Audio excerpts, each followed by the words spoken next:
सुबह Gems live transmission.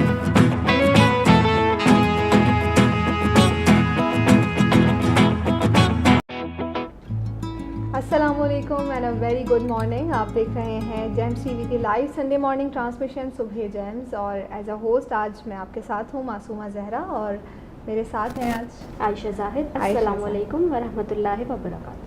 जी नाज़रीन, आज एक और ख़ूबसूरत दिन का आगाज़ करते हैं, और दिन का आगाज़ अगर खुदाए बाबरकत के नाम से हो तो दिन मज़ीद खूबसूरत हो जाता है। इसीलिए कुछ हमदिया अशार पेश करूँगी और फिर तिलावत के लिए दावत दूँगी।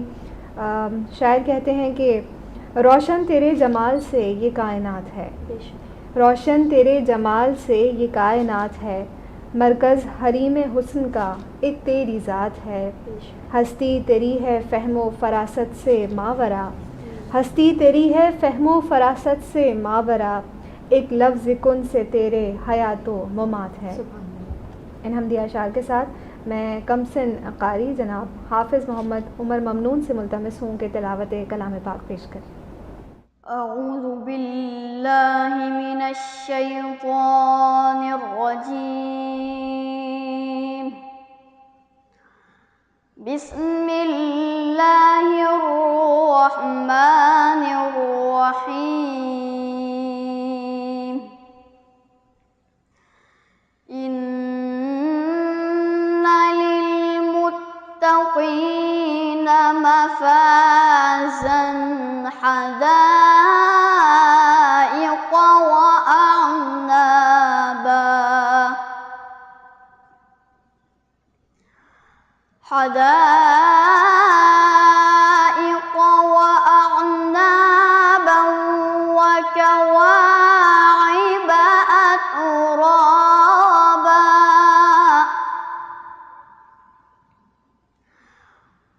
व कअसन दिहाक़न ला यस्मऊन फ़ीहा लग़वन वला किज़्ज़ाबा,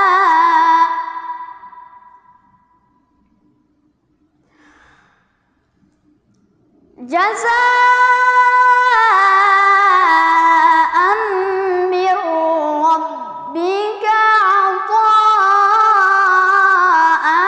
हिसाबा, रब्बिस समावाति वल अर्दि वमा बैनहुमा अर्रहमानि ला यमलिकून मिन्हु खिताबा,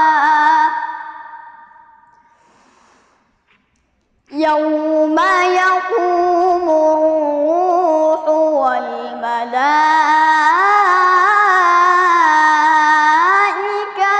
सफ़्फ़ा, यौमा यक़ूमुर रूहु वल मलाइकतु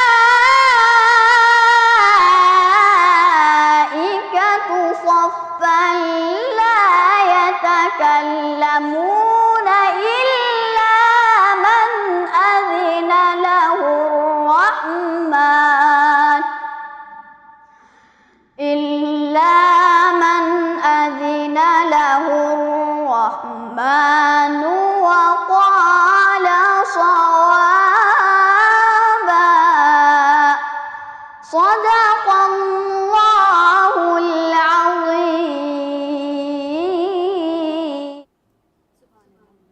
नाज़रीन, ये थे कारी हाफिज़ मोहम्मद उमर ममनून जो सूरह नबा की आयत 31 ता 38 की तिलावत कर रहे थे, और अब इन आयत रब्बानी का मफ़हूम पेश करेंगे अब्दुल्ला सैयद अहमद।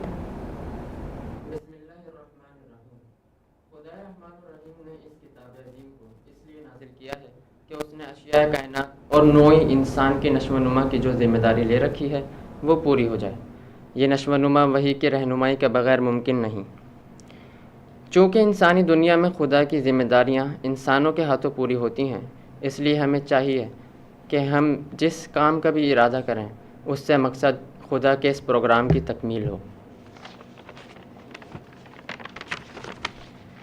इनके बरक्स जो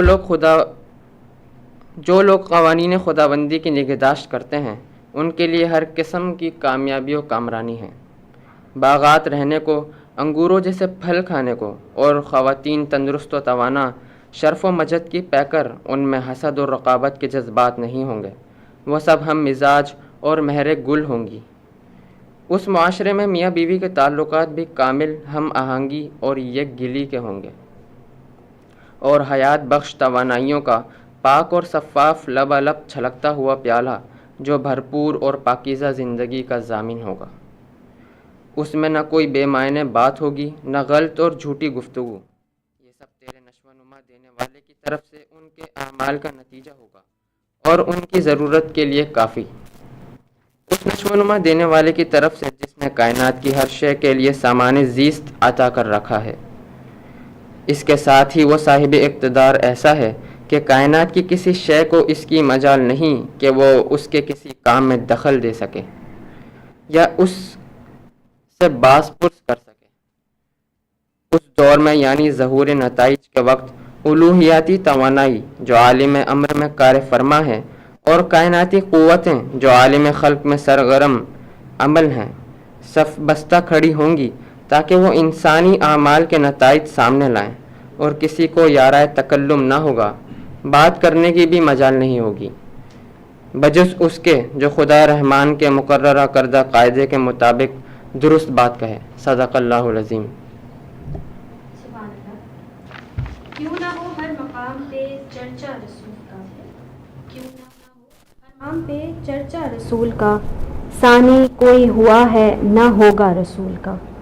बंदे तो खैर हैं ही मुहिब्बान रसूल, अल्लाह ख़ुद है चाहने वाला रसूल का। इन नातिया अशार के साथ मैं समीरा आज़म को दावत दूंगी कि वो हदिया इनात पेश करें। करम के आशियाने की क्या बात है, आपके आस्ताने की क्या बात है।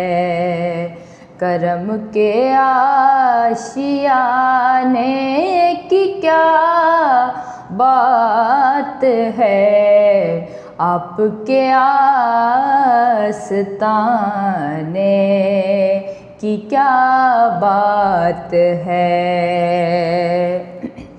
फातिमा अली और हुसैन हसन, फातिमा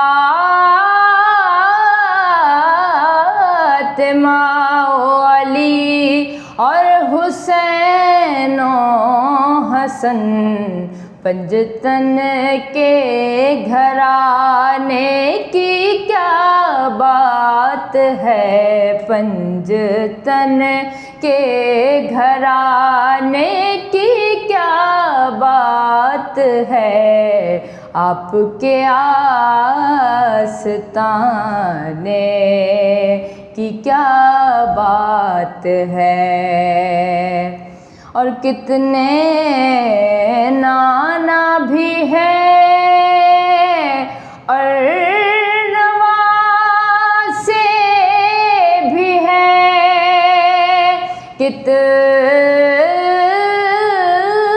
कितने नाना भी हैं और नवासे भी हैं, मगर इब्न हैदर के नाना की क्या बात है। इब्न हैदर के नाना की क्या बात है, आपके आस्ताने की क्या बात है। करम के आशियाने की क्या बात है, आपके आस्ताने की क्या बात है।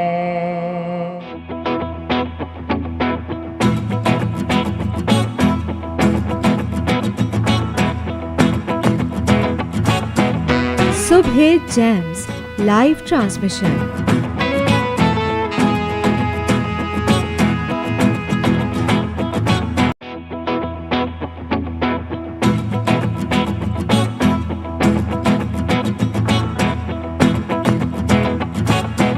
Subhe Gems live transmission.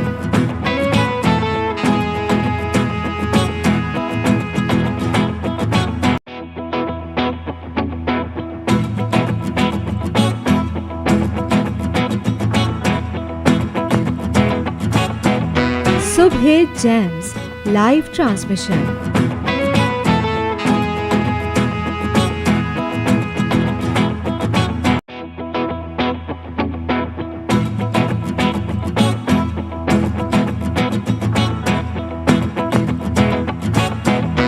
Subhe Gems live transmission.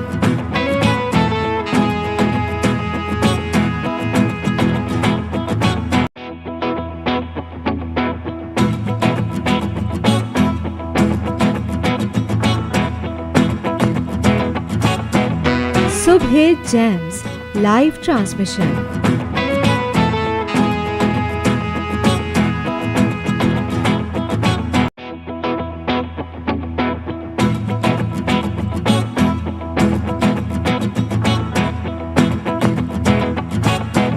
Subhe Gems live transmission.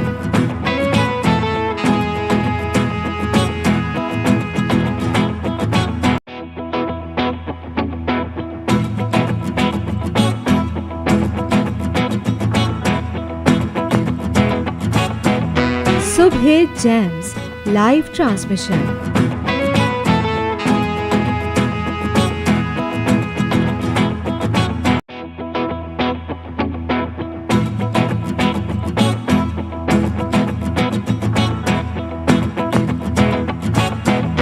Subhe Gems live transmission.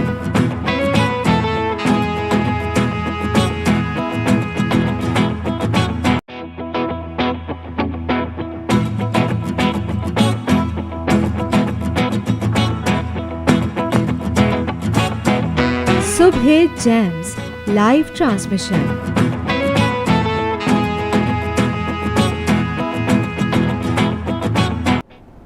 खुशामदीद नाज़रीन, आप देख रहे हैं सुबह जेम्स और दिन का आगाज़ बहुत ही खूबसूरत तरीके से तिलावत कलाम पाक और नात रसूल मकबूल सल्लल्लाहु अलैहि वसल्लम से होता है।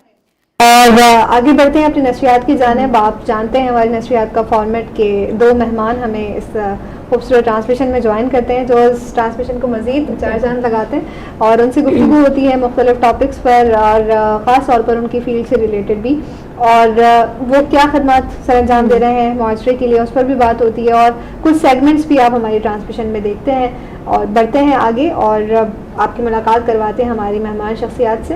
हमारे पहले मेहमान हमारे साथ मौजूद हैं जनाब मिस्टर मोहम्मद हुसैन अजमेरी साहब। आप joint director and head of ICMA Hyderabad campus हैं और माशाल्लाह मसरूफ़ अमल हैं, एजुकेशन फील्ड में काम कर रहे हैं। हम सर आपको खुशामदीद कहते हैं आज की ट्रांसमिशन में। बहुत शुक्रिया जेम्स टीम की तमाम टीम का कि आज के सेगमेंट में आपने मुझे मदऊ किया। मोस्ट वेलकम जी। आयशा और सर के साथ उनकी वाइफ भी आज हमारी इस ट्रांसमिशन में मौजूद हैं, doctor Saba Shaikh. Ma'am assistant professor हैं department of management sciences SZABIST university Hyderabad campus में, और आप भी एजुकेशन फील्ड से वाबस्ता हैं। आपको भी हम अपनी ट्रांसमिशन में खुशामदीद कहते हैं। नाज़रीन, इसके अलावा हमारे कुछ सेगमेंट्स होते हैं इस ट्रांसमिशन के, और आज भी आप कुछ सेगमेंट हमारी इस ट्रांसमिशन में मुलाहिज़ा करेंगे, जिनमें मसनून दुआएं और सबका मनपसंद प्रोग्राम सेगमेंट अब्बू का बेटा साथ और अल्तमश अपने कुछ मेहमानों के साथ आपके साथ हाजिर होंगे अपने सेगमेंट में। तो ये तो था मुख्तसर सा तारुफ हमारे गेस्ट का और हमारे सेगमेंट्स का, हमारी ट्रांसमिशन का हल्का फुल्का सा तारुफ। उसके बाद हम अपनी गुफ्तगू को आगे बढ़ाते हैं, लेकिन उससे पहले एक छोटी सी आइस ब्रेकिंग एक्टिविटी है आप दोनों के लिए। आप दोनों ने एक साथ ही जवाब देना है। सर आपका माइक ये है, मैम आपका माइक ये है। चलें, तो एक्चुअली फॉर्मली हमारा जो स्टार्ट है वो नॉर्मली तो क्योंकि सुबह बात है वही सारे सवालात होते हैं कि जी मॉर्निंग कैसे होती है, लेकिन एक टीचर एक एजुकेशनर से ये पूछना कि मॉर्निंग कैसी होती है, इट्स वेरी ऑब्वियस कि भाई अर्ली मॉर्निंग उठते हैं फिर रेडी होते हैं जाते हैं। तो आज देखते हैं आयशा क्या एक्टिविटी लेकर आई हैं। चलें सर, तो आप दोनों तैयार? Tea or coffee? What's your morning starter? T. Are you an early bird or a night owl? Early bird. Early bird. Both. Very good. One desi food you can never say no to. Biryani. Both. What is your comfort activity after a long tiring day? Discussing the whole day. Outing. Outing Outing. or after discussing? Discussing the whole day. Okay. If you had to pick one, book or Netflix? Book. Book. Good. Do you prefer traveling to the mountains or the beach? Yes, mountains. mountains. Wow. A childhood dream job you once had? That dream I am pursuing now. Teaching Teaching. Amazing. That's my passion. Administration. Okay. Which app do you use the most on your phone? Instagram. वैसे अगर social media apps उसकी बात करें तो normally तो आजकल LinkedIn पे आ गए हैं, क्योंकि फेसबुक आपको पता है as compared to LinkedIn more professional. Okay. Right Okay. If your student or colleagues describe you in one word, what would it be? As a good administrator. Administrative Support system. Nice Okay. Quick choice: work from home or office setup? Office. Work from Work from home. Office. Office. So that's it. Amazing यार, जबरदस्त, तालियां आनी चाहिए, बड़े जबरदस्त.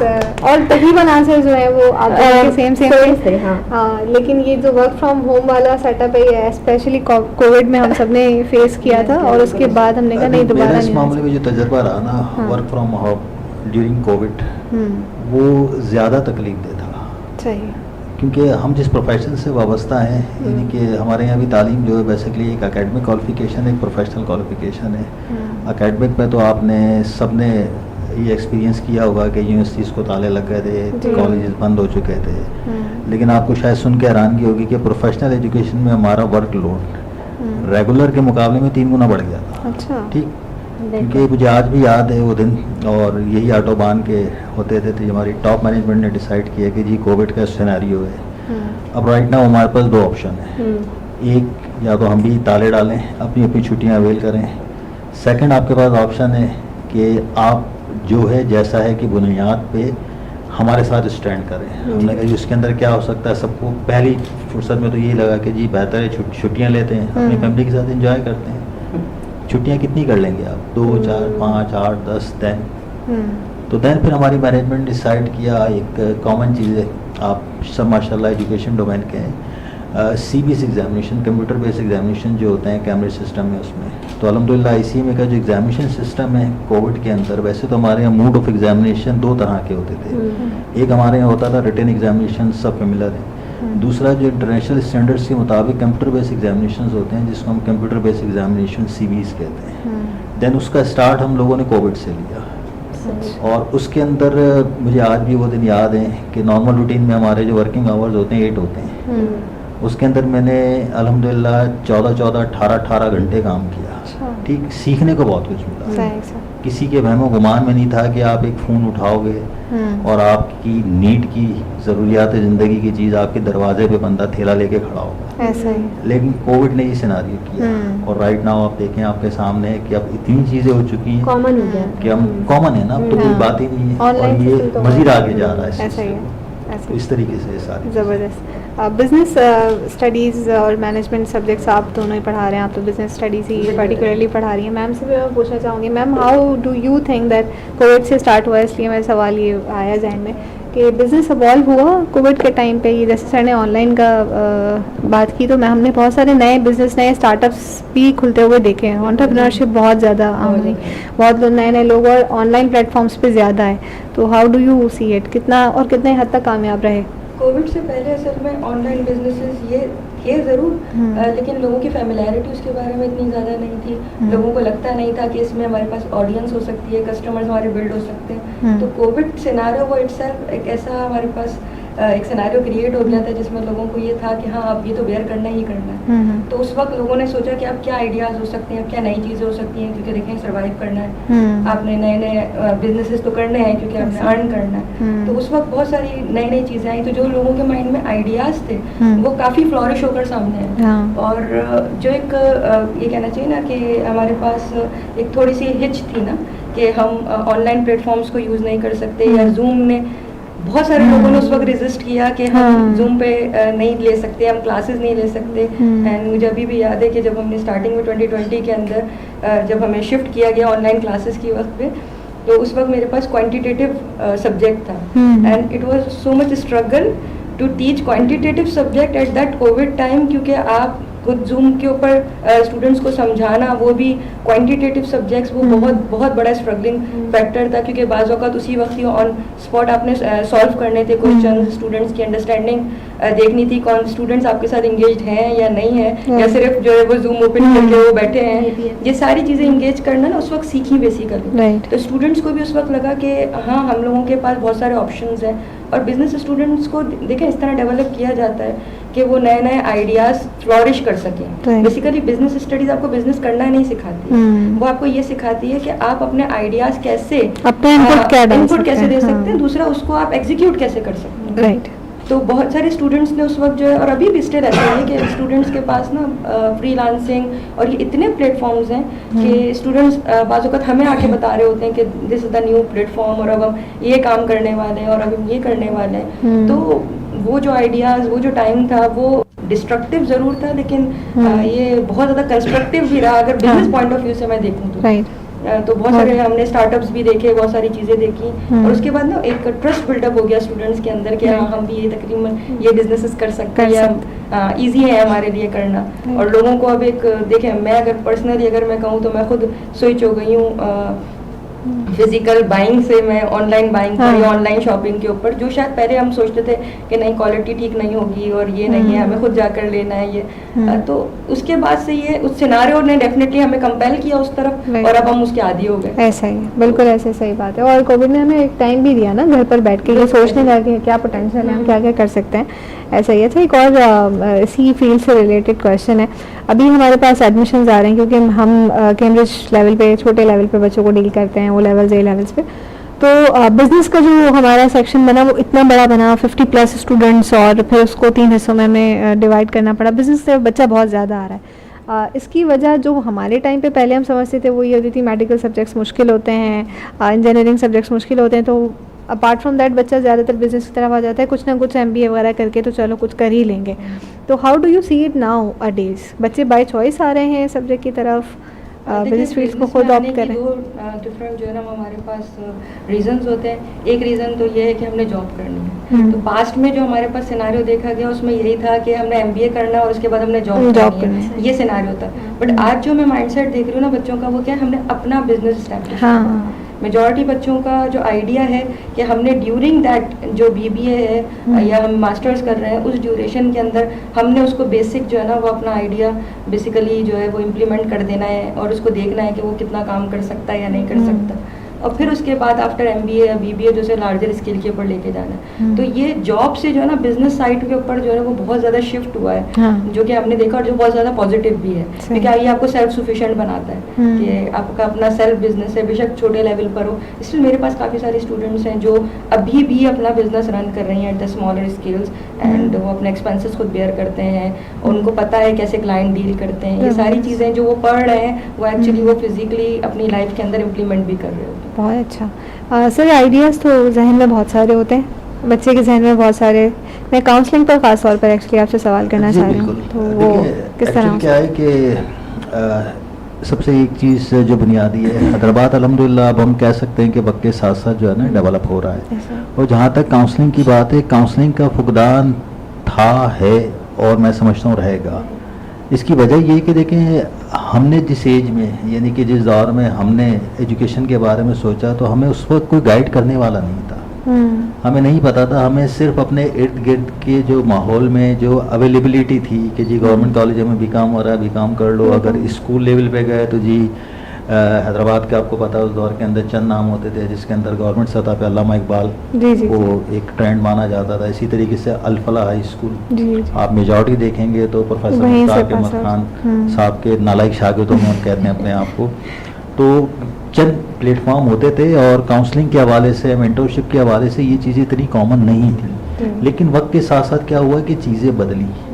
आज right now जिस era में हम लोग बैठे हुए हैं, तो आज अल्हम्दुलिल्लाह हम ये फ़ख्र से कह सकते हैं कि जी हमारे पास जो है फेडरल यूनिवर्सिटीज़ भी हैं, प्रोविंशियल यूनिवर्सिटीज़ भी हैं। इसके साथ साथ हैदराबाद में जो अभी न्यू डेवलपमेंट हो रही है, एक इंटरनेशनल एफिलिएशंस के जो कॉलेजेस आ रहे हैं, यानी कि नॉर्मली हैदराबाद को पहले एक गांव समझा जाता था, लेकिन ये सिंध का दूसरा बड़ा शहर है। लेकिन तालीम के एतबार से अगर हम बात करें तो तालीम के एतबार से अभी भी मैं समझता हूँ कि ये मेट्रोपॉलिटन सिटीज़ के मुकाबले में पीछे है, थोड़ा पीछे। लेकिन होप फॉर द बेस्ट, मुझे उम्मीद है कि आने वाला जो वक्त होगा वो इस शहर को मज़ीद डेवलप करेगा।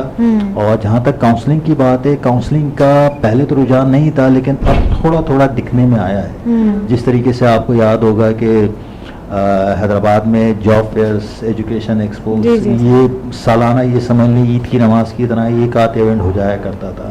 लेकिन अब कॉलेज यूनिवर्सिटी लेवल की सतह पर भी जो है इसको जो है पजीराई मिल रही है और डे टू डे इसके अंदर मज़ीद डेवलपमेंट हो रही है। Being a member of FPCCI, federal chamber of commerce, तो बेसिकली हमारी जो कमेटी है उसका कोर काम ही यही है कि एकेडमिक इंडस्ट्री लिंकेजेस पे काम करना।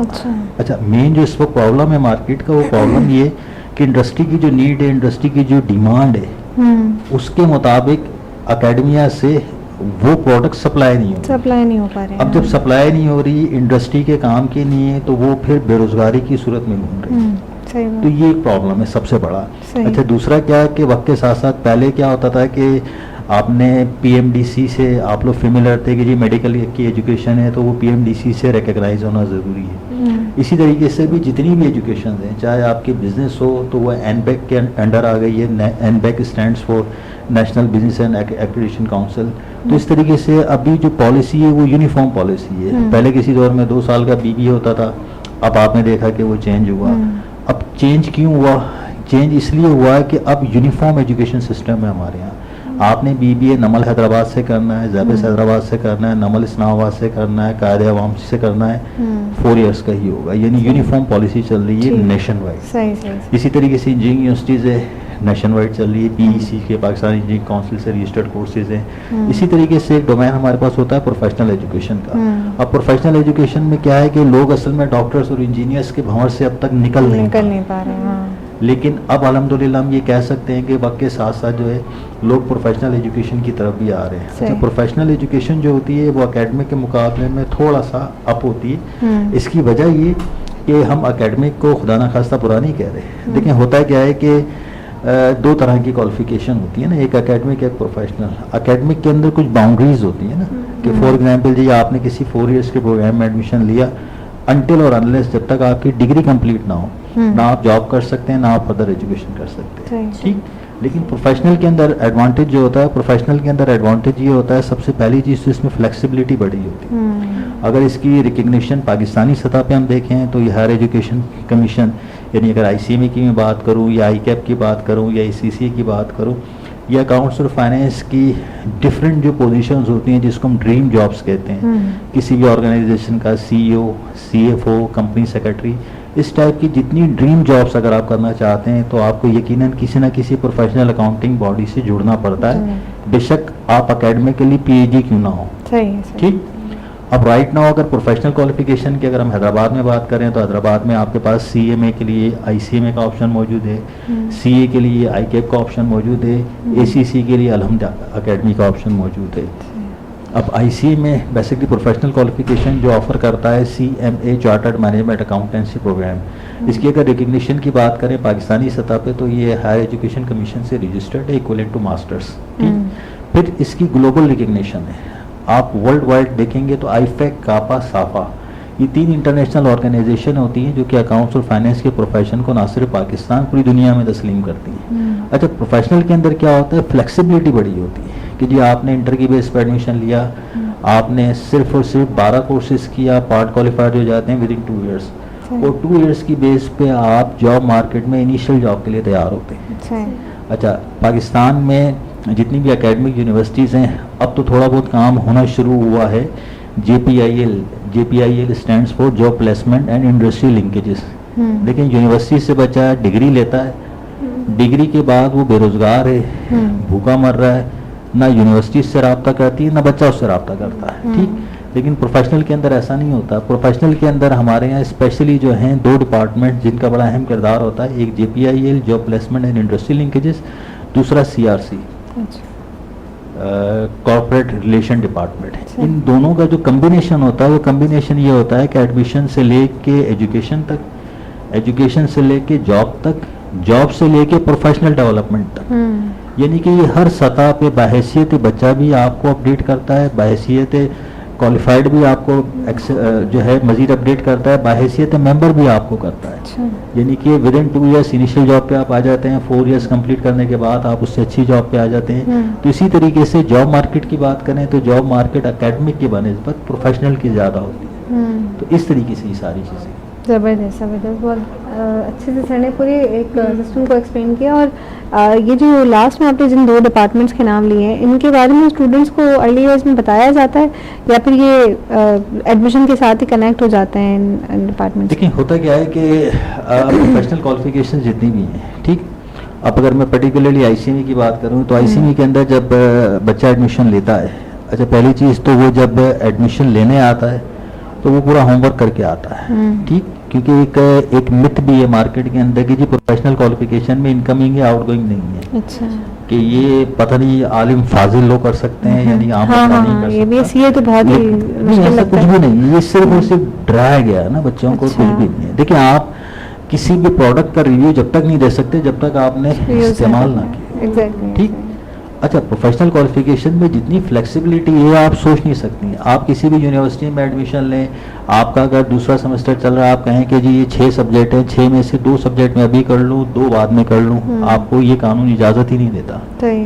प्रोफेशनल क्वालिफिकेशन के अंदर होता क्या है कि फॉर एग्जांपल इनका जो एक रूटीन स्टैंडर्ड है हमारा 4 इयर्स का प्रोग्राम होता है। हर 4 इयर्स के प्रोग्राम में जिस तरीके से यूनिवर्सिटी के अंदर पार्ट 1, पार्ट 2, पार्ट 3, पार्ट 4 होता है, इसी तरीके से यहाँ पे हर लेवल का नाम होता है। फर्स्ट हमारा जो लेवल होता है वो ऑपरेशनल लेवल कहलाता है, सेकंड मैनेजरियल कहलाता है, थर्ड स्ट्रेटेजिक कहलाता है, फोर्थ प्रैक्टिकल मॉडल कहलाता है, ठीक। अब नाम रखने का एक मकसद है, ठीक, नाम रखने का मकसद क्या, ऑपरेशनल लेवल के अंदर अगर आप 6 सब्जेक्ट पढ़ते हैं तो आप इस डोमेन अकाउंट्स और फाइनेंस के डोमेन की इनिशियल जॉब के लिए तैयार होते हैं, ठीक। अगले 6 सब्जेक्ट पढ़ते हैं मैनेजरियल लेवल के, उससे अच्छी जॉब के लिए। तीसरी स्ट्रेटजी की पढ़ते हैं 6 सब्जेक्ट, फिर उससे अच्छी जॉब के लिए। अच्छा फोर्थ ईयर जो हमारा होता है जिसको हम कहते हैं कॉर्पोरेट ट्रेनिंग मॉडल्स का, वो मॉडल्स होते हैं जो इस वक्त इंडस्ट्री की नीड है। अच्छा। ERP, ठीक। और अभी रिसेंटली हमारा जो स्कीम ऑफ स्टडी रिवाइज हुआ है तो अल्हम्दुलिल्लाह हमारे पास अभी जो operational level 1 initial subject JNAI है उसके अंदर, वो पाकिस्तान की पूरी पाकिस्तान में किसी यूनिवर्सिटी से अपने करिकुलम में JNAI का सब्जेक्ट इंट्रोड्यूस नहीं करा है। अच्छा।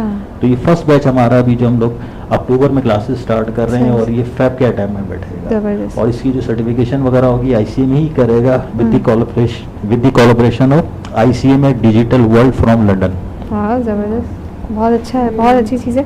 अच्छा ये जो 4 लेवल्स आपने बताया, फॉर एग्जांपल एक बच्चा फर्स्ट लेवल करता है उसके बाद कहता है enough I wouldn't be continue it, तो वो फर्स्ट लेवल पर रिकग्नाइज होगा फिर जॉब्स के लिए? देखिए इसके लिए कंप्लीट करना ज़रूरी है। देखिए इनिशियल जॉब के लिए अगर वो चाहता है कि जी मैं सिर्फ 6 सब्जेक्ट पढ़ के इनिशियल जॉब पे चला जाऊँ, वो चला जाता है। नॉर्मली प्रोफेशनल में होता है क्या है कि एज कम्पेयर टू अकेडमिक थोड़ा सा मुश्किल ज़रूर होता है बट नामुमकिन नहीं है, ठीक। हम बच्चे को जो रिकमेंड करते हैं कि बेटा नॉर्मली बच्चा 6 सब्जेक्ट करता है, 6 सब्जेक्ट का मतलब होता है कि पार्ट क्वालिफाइड या AFA, ठीक। नॉर्मली अगर कोई चार्टर्ड अकाउंटेंट हो तो अपने नाम के साथ चार्टर्ड अकाउंटेंट लगाता है, कोई चार्टर्ड मैनेजमेंट अकाउंटेंट हो तो वो इस जो है CA में लगाता है। इसी तरीके से अगर हमारा 2 साल का पास आउट बच्चा होता है तो वो अपने नाम के साथ AFA लगाता है। AFA stand for affiliated financial accountant. अच्छा नॉर्मली जो एकेडमिक के अंदर क्या होता है, फॉर एग्जांपल मैंने IBA से MBA किया, ठीक।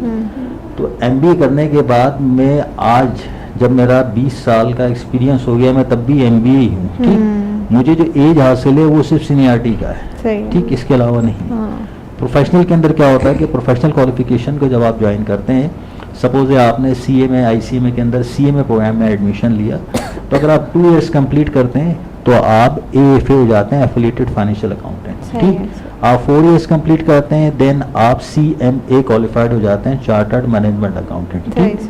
अब 3rd ईयर से यानी कि जो स्ट्रेटेजिक लेवल का सब्जेक्ट ईयर है आपका, उससे आपका एक्सपीरियंस का मीटर चलना शुरू हो जाता है। अगर आपका 3 साल का एक्सपीरियंस हो जाता है तो देन आप ACA में हो जाते हैं, सही ठीक। सही। अगर आपको 5 साल का एक्सपीरियंस हो जाता है तो देन आप FCA में हो जाते हैं। अच्छा तो ये वक्त के साथ साथ आपकी सीनियरिटी को लेके चेक आउट कर रहा होता है। ठीक है, जितना आप अब- करते जाएंगे जी उतना आप बिल्कुल। लोग- अच्छा, अब इसके अंदर फॉर एग्जांपल अभी राइट नाउ एक अच्छा प्लेटफॉर्म है और मैं इसकी आगाही के हवाले से यकीनन बताना चाहूँगा कि ये अलमनाइज जो हमारे यहाँ होते हैं, अक्सर अंदरूनी सिंध जब हम सेमिनार करने जाते हैं कैरियर काउंसलिंग का, और उनसे जब बच्चों से पूछा जाता है कि जी अकाउंट्स ऑफ फाइनेंस के अंदर आप देखते हैं अकाउंट्स ऑफ फाइनेंस की फील्ड क्या है, तो वो कहते हैं सर जी पेट्रोल पंप पे मुंशी खड़ा हुआ है, ये अकाउंट्स ऑफ उसको हाँ फाइनेंस। उनके लिए तो वही पैसा उनके डील लिए कर रहा है ना। हाँ सही। लेकिन राइट नाउ अगर आप इमिग्रेशन में इंटरेस्टेड हैं तो आज भी जाके कनाडा ऑस्ट्रेलिया दोनों की वेबसाइट खंगाल लें, आपको पता लग जाएगा।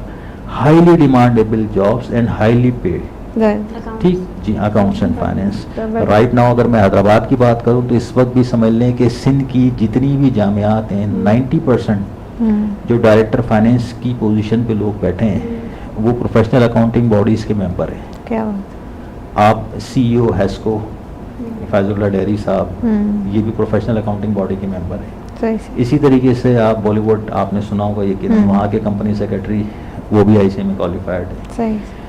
सेब्स यानी शहीद अल्लाह बख्श जी, जी, यूनिवर्सिटी जो जामशोरो है, वहाँ के डायरेक्टर फाइनेंस इमरान नूर साहब वो भी प्रोफेशनल अकाउंटेंट है। यानी अकाउंट्स और फाइनेंस की फील्ड में इतनी अब जो demand आने है। वाला वक्त है, आप बेशक डॉक्टर हो बट आपको प्रोफेशनल अकाउंटिंग बॉडी का मेंबर होना ज़रूरी है। राइट। तो इस तरीके से अगर देखें, अगर हम वैसे बात करें तो हमारी जो अलमनाए है, अगर कैंपसेस की बात करें तो अल्हम्दुलिल्लाह नेशन वाइड हमारे कोई तकरीबन 13 कैंपसेस हैं। माशाल्लाह। मेट्रोपॉलिटन सिटीज़ में हमारे अपने टावर्स हैं अल्हम्दुलिल्लाह। हम्म, इसी तरीके से अगर ग्लोबल रिकग्निशन की बात करें तो almost Canada, Australia, Qatar, UAE, यहाँ तमाम जगहों पे हमारे ब्रांच काउंसिल्स के नेटवर्क है। सही। ठीक।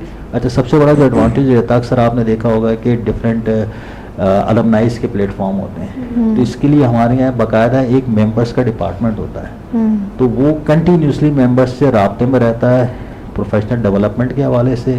जिस तरीके से एक मेंबरशिप होती है किसी भी जिम खाना की, इस तरीके से हमारे यहाँ मेंबरशिप सिस्टम होता है। ईद मिलन पार्टी भी होगी, गेट टुगेदर भी होगी, हर इवेंट को सेलिब्रेट किया जाएगा। जहाँ कहीं भी आप जाएंगे, अगर फॉर एग्जांपल मैंने अंदरूनी सिंध कहीं जाना है और मैंने देखना है कि मेरे अलमनाए वहाँ कितने हैं, तो दैन पर मैं उसके हिसाब से उनसे कोऑर्डिनेट करूँगा। तो इस हवाले से देखा जाए अपॉर्चुनिटीज़ के हवाले से, पे के हवाले से, तो सबसे हाईली डिमांडेबल जॉब्स हैं अकाउंट्स और फाइनेंस के प्रोफेशन की। विद यानी कि कल एक नोटिफिकेशन में देख रहा था कि राइट नाउ सिंध गवर्नमेंट ने जो भी DF अपॉइंट्स किए हैं वो अराउंड जो सैलरीज हैं इनकी 0.5 यानी कि around 5 lakh rupees per month. और इवन के रिसेंटली जो हमारे क्वालिफाइड निकल भी रहे हैं, जो SSGC में जा रहे हैं डिफरेंट ऑर्गेनाइजेशन में, जिस तरीके से FDR ने अभी इनलैंड रेवेन्यू के अंदर काफ़ी लोगों को अपॉइंट किया, 3 लाख 4 लाख, ये आम सी बात है ना। सही सही। और अगर मैं इसको बड़े एक्सपोजर में देखूं, अभी मेरे पास रिसेंटली कुछ क्वालिफाइड्स मेरे जो है आउट ऑफ कंट्री भी गए, मिडिल ईस्ट साइड पे भी गए, घाना भी गए, तो वैसे देखा जाए ओवरऑल तकरीबन 10,000 मेंबर हैं थ्रू आउट द वर्ल्ड। यानी ये वो बात बता रहा हूँ जो कि हैदराबाद से बिलोंग करते हैं। सही सही। एक तो होता ना जी कराची है, कराची में तो सालाना 75,000 कॉमर्स का बच्चा बैठ रहा है, हाँ। और यहाँ तो मैं आपको अगर परसों की बात बताऊँ जो कॉमर्स का रिजल्ट आया है हैदराबाद बोर्ड के अंदर, यानी तकरीबन के 9 से 11 डिस्ट्रिक्ट आते हैं और यहाँ पे कॉमर्स के बच्चों की तादाद 675 है। बस जी। इतनी कम। तो आप अंदाज़ा कर सकते हैं कि हैदराबाद अंदरूनी सिंध के अंदर कॉमर्स में लोग इसलिए नहीं आते, एक तो अवेयरनेस नहीं है, नहीं है, दूसरा जाहिर सी बात है पढ़ना पड़ता है। हमारे यहाँ सब कुछ हो सकता है, पढ़ने की बात है। पढ़ लेंगे, मेहनत मेहनत के बाद सही कुछ बात भी है, नहीं। मेहनत करनी पड़ती है ना। जाहिर है अब जो इतनी हैंडसम सैलरी सर बता रहे हैं तो वो आपको ऐसे नहीं मिल जाएगी, एक्सपर्टीज की ज़रूरत है। और फिर अकाउंट पूरी किसी भी स्टार्टअप किसी भी कंपनी के लिए सबसे मैं समझती हूँ नाजुक डिपार्टमेंट, ऐसा जिम्मेदारी वाला काम। आप इतना किसी भी पैसा इदारे की कितना बैकबोन है ना। अब जाहिर सी backbone। बात है अगर आप एक पढ़ा लिखा अकाउंटेंट है, एक लिखा पढ़ा अकाउंटेंट है, दोनों में फर्क है सही ना। बात। अगर आपको इदारे को ग्रो करना है हाँ। तो डेफिनेटली बात है आपने सबसे पहले तो। इतनी हाईली जब आप पेज देते हैं, इसका वजह क्या होती है? जी अच्छा, हर सेट ये चाहता है कि उसको अच्छा अकाउंटेंट बने। हाँ। अब अकाउंट क्या है कि हमारे यहाँ जो जॉब मार्केट के अंदर भी है क्या है कि एकेडमिक जो क्वालिफिकेशंस है इनका अगर हम क्यूरिकुलम उठाएं तो आउट ऑफ डेटेड है। सही सही, ठीक। आउटडेटेड। अब मैंने आपको JNAI का भी रेफरेंस दिया इनिशियल लेवल के अंदर। अब आप देखें ना कि आप वो सर्टिफिकेशन दे रहे हैं जिसको ग्लोबली मार्केट जानती है। अच्छा, ये वजह है हर 3 साल बाद हमारा क्यूरिकुलम रिवाइज होता है। ठीक। आपने ये चीज यूनिवर्सिटी में इतनी कॉमन नहीं देखी होगी, हाँ, जो नहीं। बन गया। हाँ। आज भी हमें पता है, सही सही अहमद सईद साहब की किताब पढ़ते हुए आ रहे हैं, वो 5वां या 6वां एडिशन, यहाँ 19वां एडिशन बन आ चुका है। सही सही। तो वक्त के साथ साथ चीजें बड़ी चेंज हो रही है। अच्छा, हम लोग बाउंड होते हैं क्योंकि हमारी ग्लोबल रिकग्निशन है ना, आईफेक, कापा, साफा, कि हमने हर 3 साल बाद अपना क्यूरिकुलम रिवाइज करना है। अच्छा, इसके पीछे एक होमवर्क होता है, ठीक है। नॉर्मली क्या होता है कि हम 2 4 5 प्रोफेसर बैठे और बैठ के जी क्यूरिकुलम या कमेटी बन गई, उसने अपडेट कर दिया।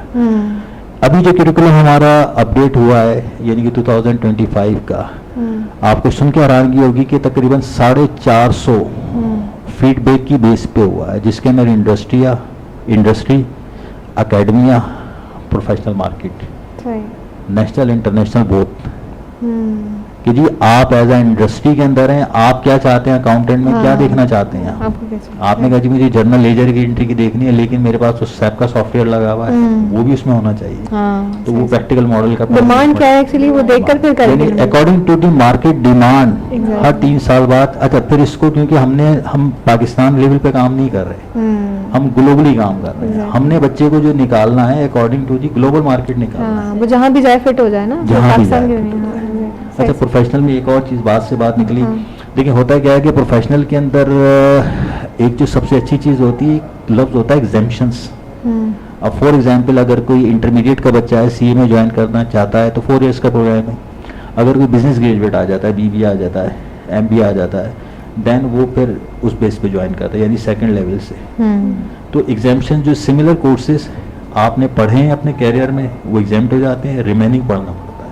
यानी कि टाइम फ्रेम जो होता है वो मजीद रिड्यूस हो जाता है, आप एकेडमिक के साथ साथ प्रोफेशनल क्वालिफाइड भी हो जाते हैं। तो जॉब की जहाँ तक बात होती है, जब आप इंटरव्यू के डेस्क पे बैठते हैं, आपको एकेडमिक के मार्क्स तो मिल रहे होते हैं, बट प्रोफेशनल के मार्क्स आपके खाली होते हैं। और आपको एक बड़ी मजे की चीज ये कि अगर आप इमिग्रेशन की तरफ जाना चाहते हैं, तो प्रोफेशनल क्वालिफिकेशन में बाकायदा इसके सेपरेट मार्क्स होते हैं। अच्छा। जो आपका जो स्कोरिंग सिस्टम है उसके अंदर काउंट होता है। अच्छा। तो बड़ी गोल्डन अपॉर्चुनिटी होती है बच्चों के लिए, बशर्ते कि पढ़ने वाला हो। बस पढ़ाई के बगैर कुछ भी नहीं। सही, ज़बरदस्त। और भी बहुत सारी चीज़ें हम सर से डिस्कस करते रहेंगे, एक सेगमेंट की जाने बढ़ते हैं, क्योंकि ये फील्ड असल में ऐसी है कि इस पर बात ज़रा मैं नॉर्मली कहूँ तो कम ही हो पाती है। हम मेडिकल फील्ड के ना होते हुए भी उसके बारे में बहुत कुछ जानते हैं, हम इंजीनियरिंग के बारे में बहुत कुछ जानते हैं, बट बिजनेस इन सेल्फ क्या है, और मज़ीद सवालात मैम से भी होते रहेंगे और सर से भी। जी आयशा, सेगमेंट की जाने बढ़ते हैं अपने सेगमेंट की जानिब, और सेगमेंट है मसनून दुआओं का, जिसमें कारी अवैस अहमद ज़ई सिखाते हैं बच्चों को आसान सी और रोज़मर्रा के इस्तेमाल होने वाली दुआएं। तो मुलाहिज़ा करते हैं सेगमेंट मसनून दुआएं।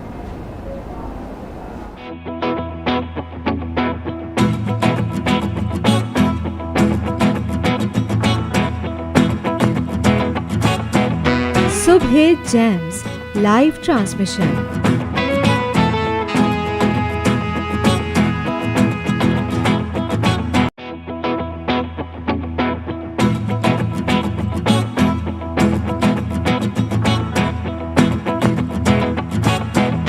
Subhe Gems live transmission.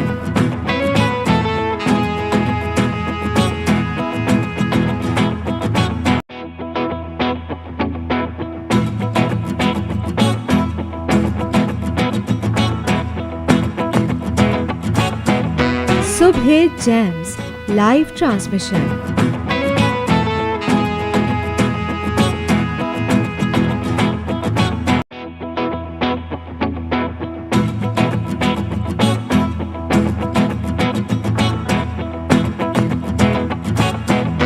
Subhe Gems live transmission.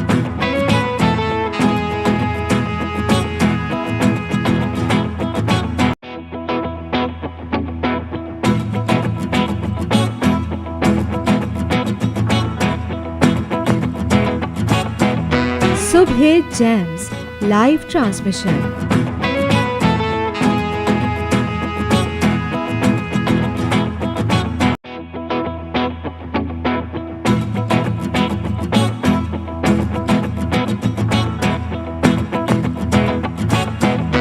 Subhe Gems live transmission.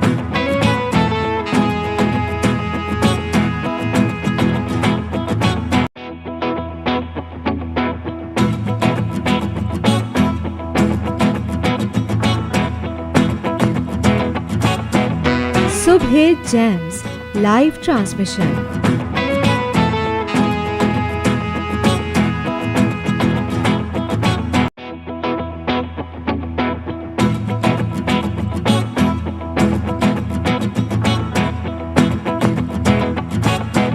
Subhe Gems live transmission.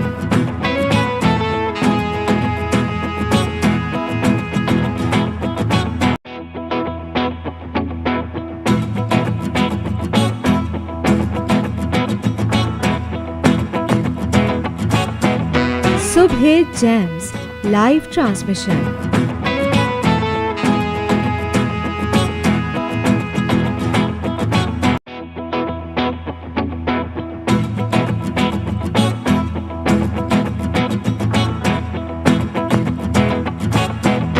Subhe Gems live transmission.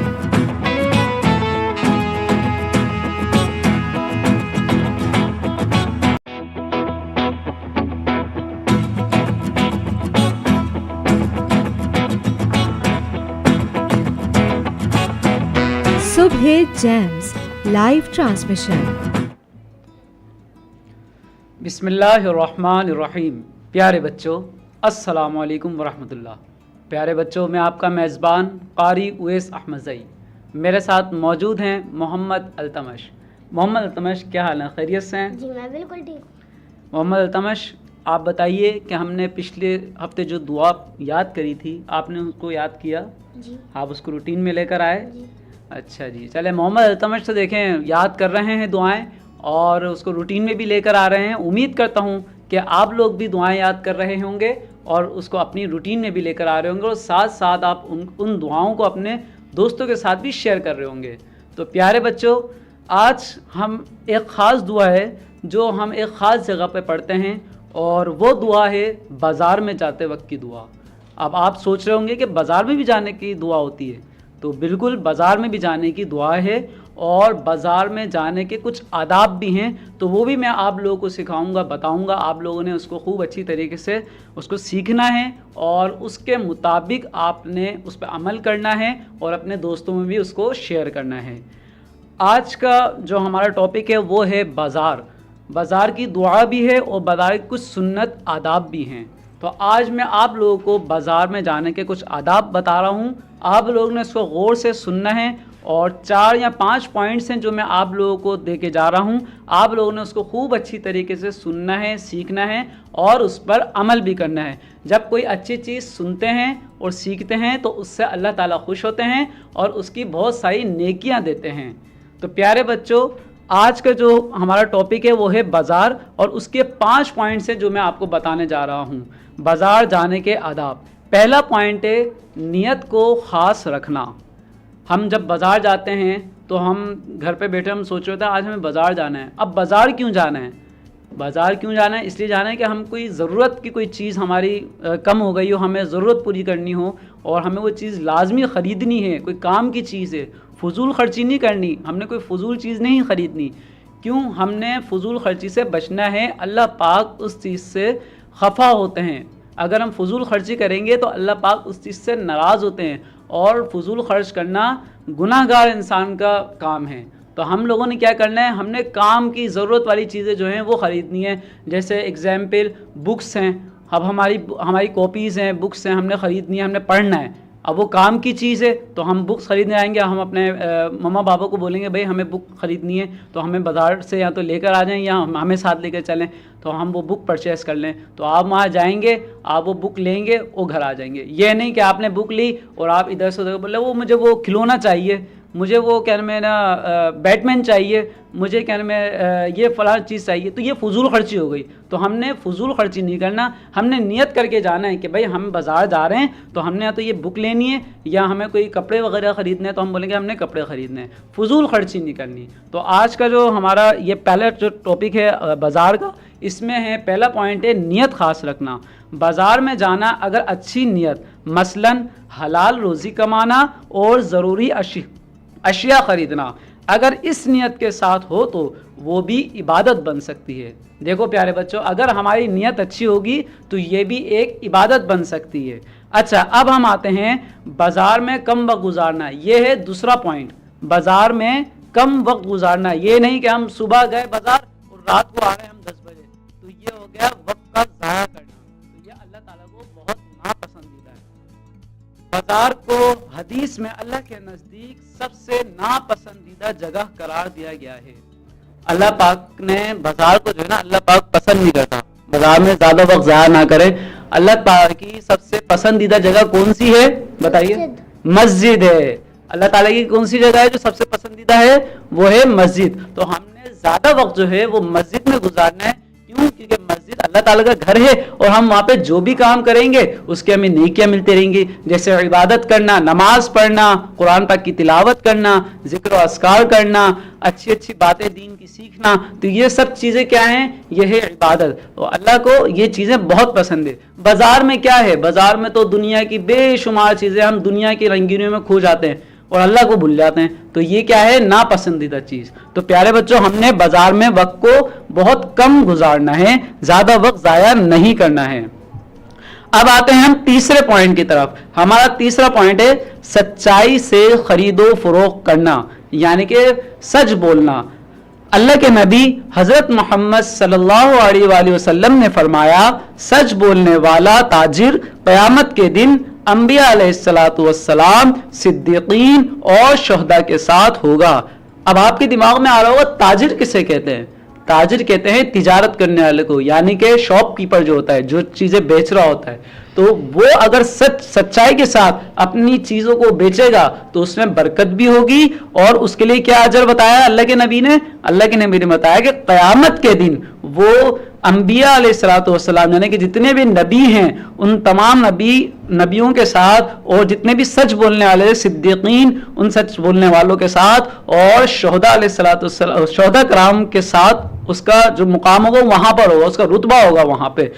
और अब हम आते हैं जो चौथा पॉइंट है वो है हमारा फजूल खर्ची से बचना, जो कि मैंने शुरू में आप लोगों को बताया कि हमने फजूल खर्ची नहीं करनी। क्यों? क्योंकि यह अल्लाह ताला को नापसंदीदा है। तो बाजार में हम जब जाते हैं तो हमारा दिल करता है, अब मोहम्मद अल्तमश का दिल कर रहा है कि मैं बैट्समैन ले लूं, मैं जो है ना स्पाइडरमैन ले लूं, मैं ये बाइक ले लूं, मैं कोई सा भी टॉय ले लूं। वो टॉय में लगा आए वो बुक खरीदने और लग गए वो टॉय में, तो ये क्या हो गई? फजूल खर्ची हो गई। ऐसे ही है ना मोहम्मद अल्तमश? जब मोहम्मद अल्तमश आप जाते हैं, आप क्या करते हैं बाजार जाते वक्त? मैं तो जो मुझे खरीदना होता है मैं खरीद के चला जाता हूं। फजूल खर्ची तो नहीं करते? नहीं, मैं तो बिल्कुल। चले, अच्छी बात है भाई, मोहम्मद अल्तमश तो फजूल खर्ची नहीं करते। तो आप लोगों ने भी इस चीज से बचना है और अपने वक्त को जाया होने से बचाना है। गैर जरूरी चीजें ना खरीदें, सुन्नत के खिलाफ है ये सब चीजें। इसराफ के मायने होते हैं कि किसी चीज से, फजूल खर्ची से बचना। तो ये जो है इसराफ से बचा जाए। अच्छा, अब पांचवा पॉइंट आता है हमारा सलाम और हुस्न अखलाक। जब हम किसी शॉप पर जाते हैं तो हम इंटर होती है, हमने क्या करना होता है? सलाम करना होता है, अस्सलाम वालेकुम रहमतुल्लाह। आपने दुकानदार को सलाम किया, अस्सलाम वालेकुम रहमतुल्लाह, दुकानदार भी खुश हो गया। ये हो गया हमारा हुस्न अखलाक, ये हो गया सलाम। और अच्छे रवैये से हमने पेश आना चाहिए। ये नहीं कि हम गए बोले अंकल ये देगा, अंकल ये कितने का है, अंकल ये क्या है? ये अच्छा अखलाक नहीं है हमारा, ये सुन्नत के खिलाफ है। आप सल्लल्लाहु को भी ये चीज नहीं पसंद। आप सल्लल्लाहु को क्या पसंद है? अच्छा हुस्न अखलाक, सलाम। इससे आपकी तरबियत पता चलती है कि आपकी कैसी तरबियत की गई है। तो प्यारे बच्चों, आप लोगों ने ये 5 पॉइंट जो हैं वो खूब अच्छी तरीके से गौर से इसको सुना। आपने दोबारा ये रिकॉर्डिंग आप सुनते रहिएगा, इसको अपने पास रिकॉर्ड कर लें, इसको सुने, अपने फ्रेंड्स के साथ भी शेयर करें, फैमिली के साथ भी शेयर करें। और जिस चीज से बचना है उस चीज से बचें। और ज्यादा से ज्यादा जो वक्त है वो हमने कहाँ गुजारना है? अल्लाह के घर में, बाजार में नहीं गुजारना। अच्छा, अब बाजार में जाने की दुआ जो मैंने आपको बताया, खलीफा दोम हजरत उमर बिन खत्ताब रज़ी अल्लाह ताला अन्हु से रिवायत है कि नबी करीम सल्लल्लाहु अलैहि वसल्लम ने फरमाया, जो शख्स बाजार में जाते वक्त यह दुआ पढ़े तो उसका अजर 50 दुगना, यानी कि 50 लाख नेकियों से बढ़कर है।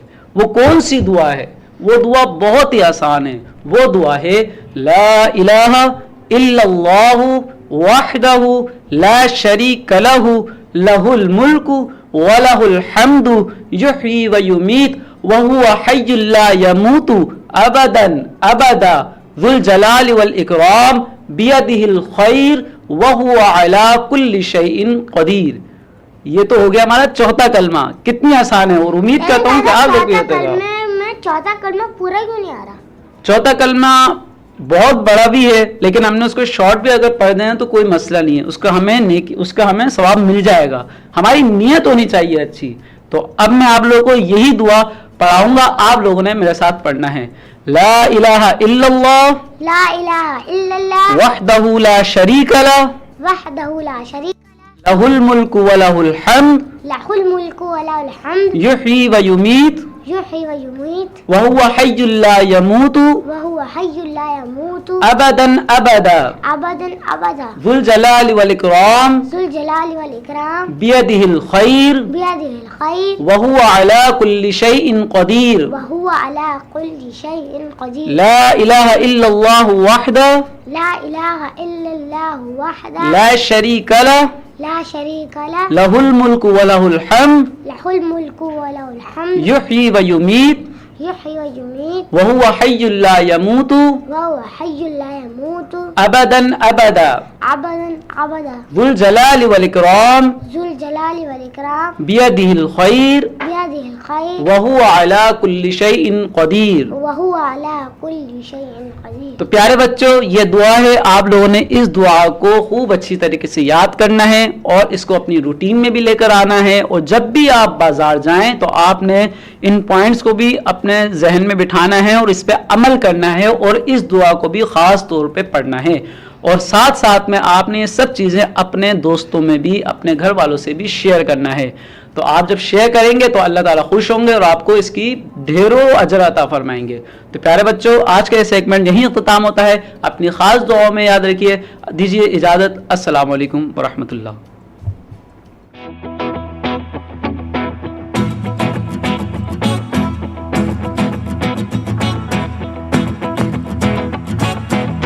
Subhe Gems live transmission.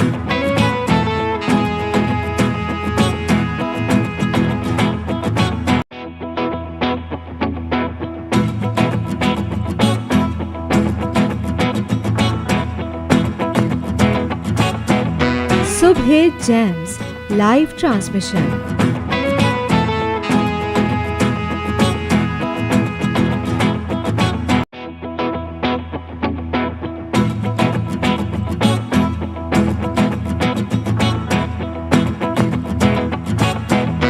Subhe Gems live transmission.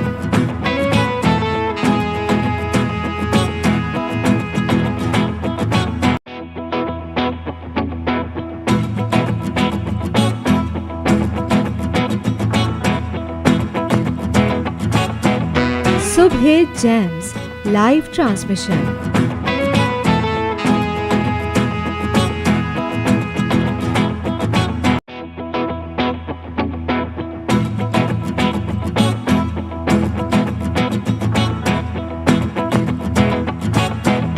Subhe Gems live transmission.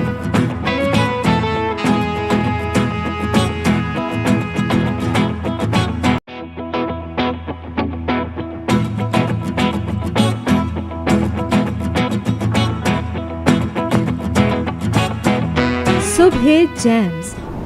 Welcome back नाज़रीन, आप देख रहे थे सेगमेंट मसनून दुआएं और आज अच्छा सा इत्तेफाक भी है। उसने इत्तेफाक कहें क्योंकि हमारे जो पूरा प्रोग्राम होता है उसमें पहले से कुछ चीज़ें ऐसे है क्योंकि लाइव प्रोग्राम में इट्स नॉट डिसाइडेड ऑलवेज। आज हमारे दोनों मेहमान जो शख्सियात हैं उनसे भी जिस टॉपिक पर बात चल रही है ख़ासतौर पर बिजनेस है और जो दुआएं खारिश आवाज़ लेकर आए वो भी बाजार में जाने के आदाब और तिजारत थीम बन गई आज की। और मेरी भी जो पुराने वो ना स्टडीज़ वो रिफ्रेश हो रही क्योंकि मैंने भी पब्लिक एडमिनिस्ट्रेशन पढ़ा है, फिर HR में स्पेशलाइजेशन, तो इसलिए मेरे सवाल मज़ीद निकल कर आ रहे हैं। मेरा बैकग्राउंड भी जो है वो ऐसा ही। तो जी ज़बरदस्त हो गया आज का जो टॉपिक है हमारे जो पूरी डेडिकेट हो गई हमारी आज की ट्रांसमिशन बिजनेस को। लेकिन as we told you in the beginning, miss Ayesha ने बताया था कि हमारे पास आज दो एजुकेशनिस्ट तो हैं ही लेकिन माशाल्लाह कपल भी है और इनसे क्योंकि ज़ाहिर इनकी मौजूदगी का हम फ़ायदा उठाएंगे और कोशिश करेंगे इनसे कुछ इस तरह के सवाल करने की भी जिससे हमें पता चले कि आपस में कितनी अच्छी अंडरस्टैंडिंग है। नेक्स्ट जो सेगमेंट आप देखेंगे माशाल्लाह उनमें इनके साहबजादा और साहबजादी जो हैं वो भी हमारे मेहमान होंगे इम्तिसाद और अल्तमश के साथ। तो एक छोटा सा गेम कह लें या क्विज कह लें वो करते हैं आपके साथ ये चेक करने के लिए। चेक तो क्या ही करेंगे अंडरस्टैंडिंग तो माशाल्लाह पहले ही सेगमेंट से मैं अंदाज़ा हो गया कि आपकी बड़ी ज़बरदस्त है। बट ऐसे ही फन फैक्ट हम कुछ क्वेश्चंस हैं आपके लिए, वो आपसे करते हैं और देखते हैं कि कैसी अंडरस्टैंडिंग है जी। सबसे पहला क्वेश्चन है कि who is more likely to forget important dates like birthdays और एनिवर्सरी, कौन ज़्यादा भूल जाता है? As usual. अच्छा मैं इसमें कोट करूँगी सर वकार को। सर ने जो हमारी भाभी हैं माशाल्लाह शुमाइला भाभी, उनका जो नाम अपने फ़ोन में सेव किया हुआ, अक्सर कॉल आती है हम देखते हैं, तो उन्होंने बर्थडे के साथ बर्थडे की डेट लिखी हुई है 12 मार्च, तो हम अक्सर देखते हैं कॉल आ रही होती, उसके बावजूद भी सर भूल जाते हैं और हम सर को याद दिला रहे होते हैं 2 दिन पहले, सर भाभी का बर्थडे आने वाला है, कुछ आपने किया अरेंजमेंट, ऐसा क्यों है? मदर हजरात के साथ ये नॉर्मल है ऐसा? देखिए वकार साहब का तो मैं नहीं कह सकता, लेकिन मेरा तो नॉर्मली याद रहता है, लेकिन इत्तेफाक की बात है कि वो कहते हैं ना ज्यादा चीज याद करो ना। अच्छा ये मेरा ख्याल है इस चीज की विटनेस है कि ये एक दिन पहले ही भूलता हूँ। अच्छा हाँ, ऐसा नहीं, अच्छा 2 दिन पहले भी याद रहती है, लेकिन सडनली क्या होता है, या समटाइम्स ऐसा होता है कि बंदा बैठा है बातें कर रहा है, सब कुछ कहता है, जहन में भी है, सो गया आंख लग गई, तो ये समटाइम्स हो जाता है ऐसा। लेकिन अब बाकायदगी से जैसे जैसे कहते हैं ना कि एज बढ़ती जाती है, हाँ। तो फिर घर में रहने के लिए ऐसी बात है, कोई ना कोई इसके अंदर चेंजिंग ये है कि ये भूलना भी चाहे तो बच्चे नहीं भूलने। हाँ, बिल्कुल वो ऐसे ही है। प्रायर जो है वो सारी चीजें सेट कर रहे सही, होते पहले हैं, से। सेलिब्रेशंस और ये सारी चीजें, तो चाह कर भी अब भूलेंगे। अब नहीं भूल अब नहीं भूल सकते, वो अलार्म 2 सेट है वो बता set रहे, है। गुड है। अच्छा who is the better cook? माजी में हुआ करता था किसी अच्छा। दौर में, और मैं समझता हूँ कि मेरे से अच्छे खाने कोई नहीं बनाता था, लेकिन जब एक अच्छा शेफ मिल जाए तो फिर क्या जरूरत है। जबरदस्त। क्या सबसे पसंद है आपको? देखिए मेरी पूरी फैमिली जो है ना अल्हम्दुलिल्लाह हम लोग देसी लवर है ना। ठीक है। अभी अगर आप मेरे बेटे से ही पूछेंगे ना कि वो पहली चॉइस तो देगा वो है बिरयानी लवर, सही है, दूसरा वो कहेगा कढ़ाई। जबरदस्त। नॉर्मली बच्चों का आप ट्रेंड देखते हैं माशाल्लाह कि वो फास्ट फूड की तरफ जाते हैं, ये बिल्कुल हट गए ना। सही है। अच्छा ये कहते हैं बाबा रश में नहीं जाना हमने, हाँ। ओकेजन आते हैं तो ये कहते हैं बाबा ओकेजन पे बाहर नहीं निकलेंगे, मौसम अच्छा है कौसार की पहाड़ियों में बैठ जाएं, सरमस चलें, जबरदस्त। तो देसी फैमिली जिसको कह लेना सही कि नहीं, वो बहुत चीज़ अच्छा है। है, बहुत अच्छा है। अभी से इनका अगर माइंड ऐसा है और हमारी भी जो कोशिश होती है वो कोशिश यही होती है कि आर्टिफिशियल लाइफ ना दें, कम से कम इनको जो है ना जिंदगी के हर रुख से प्रैक्टिकल करके दिखा दें, ये चीज़ हमारा इम्पोर्टेंट है। बेसिक फोकस ये है कि बच्चों में ना लाइफ स्किल्स हो। मतलब बहुत सारी चीज़ें ऐसी होती हैं जो आप अकेडमी से सीखते हैं या डिफरेंट चीज़ों से सीखते हैं। हमारा मतलब म्यूचुअल इस बात के ऊपर जो है ना वो 1 पेज पर है हम लोग कि आप बच्चों को जितना इंगेज रखते हो ना रियल लाइफ के साथ, जी, जी। वो बच्चा उससे ज़्यादा सीखता है। इससे दूसरा जेंडर रोल्स वाली नॉर्मल हम कोशिश करते हैं हमारे घर में ना हो कि ये चीज़ ये सिर्फ बॉयज़ के साथ रिलेटेड और ये चीज़ हाँ। सिर्फ गर्ल्स के साथ रिलेटेड है। Equality। तो हाँ बेसिकली जो लाइफ स्किल्स हैं यानी कि how to serve the guest, अगर हमारी एब्सेंस के अंदर अगर कोई आता है तो बच्चे उनको बहुत अच्छे से पता है कि कैसे उनको हैंडल बहुत करना है, अपनी चीज़ें कैसे करनी है, बेसिक कुकिंग कैसे करनी है। सो ये हमारा शुरू से ही फोकस है कि बच्चों में इतनी इंडिपेंडेंसी होनी चाहिए, इतना कॉन्फिडेंस होना चाहिए कि वो अपने आप को मैनेज कर। बहुत अच्छी बात है। हाँ मैं मेरा इस पे हैवी क्वेश्चन है, सेगमेंट के बाद हम करेंगे बच्चों को किस तरह से, अगर वर्किंग कपल हो दोनों ही, तो किस तरह से अपब्रिंगिंग होनी चाहिए, हम इस पर बात करेंगे। नेक्स्ट क्वेश्चन है who takes longer to get ready?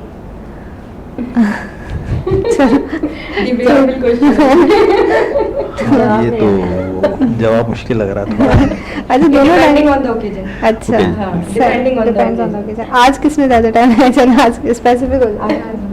नहीं नॉर्मली असल में हम लोगों का क्या है कि दोनों ही वर्किंग प्रोफेशनल हैं, हाँ। तो हमें पता है कि जो चीज़ कितना है time टाइम manage मैनेज है, करना। और नहीं, दूसरा अल्हम्दुलिल्लाह हमारी जो लाइफ के डिसीजंस भी होते हैं ना, हमने बड़ा सिंपल सा रूल बनाया हुआ है, मेजॉरिटी इज अथॉरिटी। देखिए काइल कर लें या काइल हो जाए, हमारे यहाँ तीसरी कोई बात नहीं है ना। ठीक है। अगर मैंने कहा जी मुझे कोई भी डिसीजन हो ना वो हम सब इवन बच्चे भी हाँ। हम बैठकर डिसाइड करें इवन ठीक कि है। क्या करना है। कोर्स ऑफ एक्शन होना चाहिए, क्योंकि वो भी इतने ही स्टेक होल्डर्स हैं हमारे डिसीजन में जितने हम खुद हैं। हाँ। तो हम कोई भी डिसीजन होता है जो डेफिनेटली इम्पैक्टफुल होता है फैमिली को, तो हमारी कोशिश होती है कि भाई वो साथ मिलकर बैठकर जो है वो हम डिस्कस बहुत करें। अच्छी इवन के इवन प्रोफेशनल लेवल तक अगर हमारा होता है कि जी मुझे अगर किसी के कहीं जाना है या कोई मुझे नई एक्टिविटी इंगेज करनी है, तो मैं पहले डिनर टेबल पर या घर पे ऐसे बच्चों से हुसैन से आपस में डिस्कस करते हैं ठीक है ये है करना या नहीं है, चाहिए। ताकि बच्चों को भी पता हो हाँ। कि एक्चुअली होना कैसे है, ये चीजें उनके ऊपर इम्पोज ना हो कुछ। सही है, सही है। उन्हें पता हो ये चीजें Update रहे कि घर में चल क्या अपडेट रहा भी है। रहते हैं, और दूसरा ये कि उनको एक चीज ये फीलिंग रहती है कि हम कनेक्टेड है, हम हैं, हमसे हाँ। डिसीजन मेकिंग जो है वो उसमें हमें इन्वॉल्व किया Importance जाता है। मिल रही है। और अभी से अगर ये हैबिट होगी बच्चे को डिसीजन लेना फिर आते हैं, वरना बचपन से अगर इम्पोज करते जाएं वो एक टाइम पे बच्चा फिर ब्लैंक ही रहता है कि करना है क्या है। ज़बरदस्त। अच्छा, if both of you are watching TV, who controls the remote? Female sides. Remote वाली जहाँ तक बात है, मेरे ख्याल में मुद्दत हो गई रिमोट को पकड़े हुए ही। सही, टीवी वैसे अब कम ही हो गया है देखना। सही है। बच्चों फिर भी थोड़ा बहुत यूट्यूब पे या इस पे जो है ना वो अपनी फेवरेट सीरीज वगैरह चेक कर लेते हैं, लेकिन हम नॉर्मली अच्छा नहीं देखते, सही है, ठीक है। अच्छा, अब पहले मैम से क्वेश्चन है, फिर सर से क्वेश्चन है। What is mister Hussain favourite hobby? आप बताएंगे और फिर सर बताएंगे यस और नो। मेरे ख्याल है दोनों को फंसा दिया आपने। देखते हैं, जज करते हैं। Favorite आप hobby? नॉर्मली सर को क्या, किस चीज़ को ज़्यादातर करते हुए देखते किसी अच्छी पुरफिजा मकाम पे खामोशी से साइलेंटली जाकर बैठ जाना। हैं? ठीक है, बिल्कुल ऐसे। Favourite hobby, good. अच्छा, वो क्या है हैदराबाद में आपने बताया भी कौसार वाली जो देखिए नॉर्मली होता है, जिस तरह कोविड का सिनेरियो होता है, तो कोविड के अंदर मेरा ख्याल है कि सरमस का कोई पहाड़ नहीं बचा होगा जहाँ सारे मैं आपने जाऊँ। एक्सप्लोर किए हैं। अच्छा, न सिर्फ आउटिंग, यानी कि मैंने किसी दौर में यूथ अफेयर्स के साथ भी काम किया था, गवर्नमेंट ऑफ सिंध के साथ। तो वैसे तो जिनसे आप बात करें गवर्नमेंट ऑफ सिंध के हवाले से लोग मनफी कमेंट्स दे रहे होते हैं, लेकिन जो अच्छी चीज़ है उसको भी मानना चाहिए। तो ministry of youth affairs department है गवर्नमेंट ऑफ सिंध का, इनके साथ मैंने तकरीबन कोई 1 दिहाई पहले काम किया था। और इनके पास एक वैन होती थी ना, वो वैन ऐसी होती थी क्योंकि वो अंदरूनी सिंध भी मोबलाइज होती थी, सारी होती थी। उस वैन की जो खसूसियत थी ना, उसमें लेके सुई से लेके जहाज तक हर चीज़ होती थी। अच्छा, यानी कि फुल इक्विपाइड, जिस तरीके से आपका स्टूडियो है ना, आपको पता है क्या चीज़ ज़रूरत पड़ सकती है, वो फुल लोडेड होती थी। अच्छा।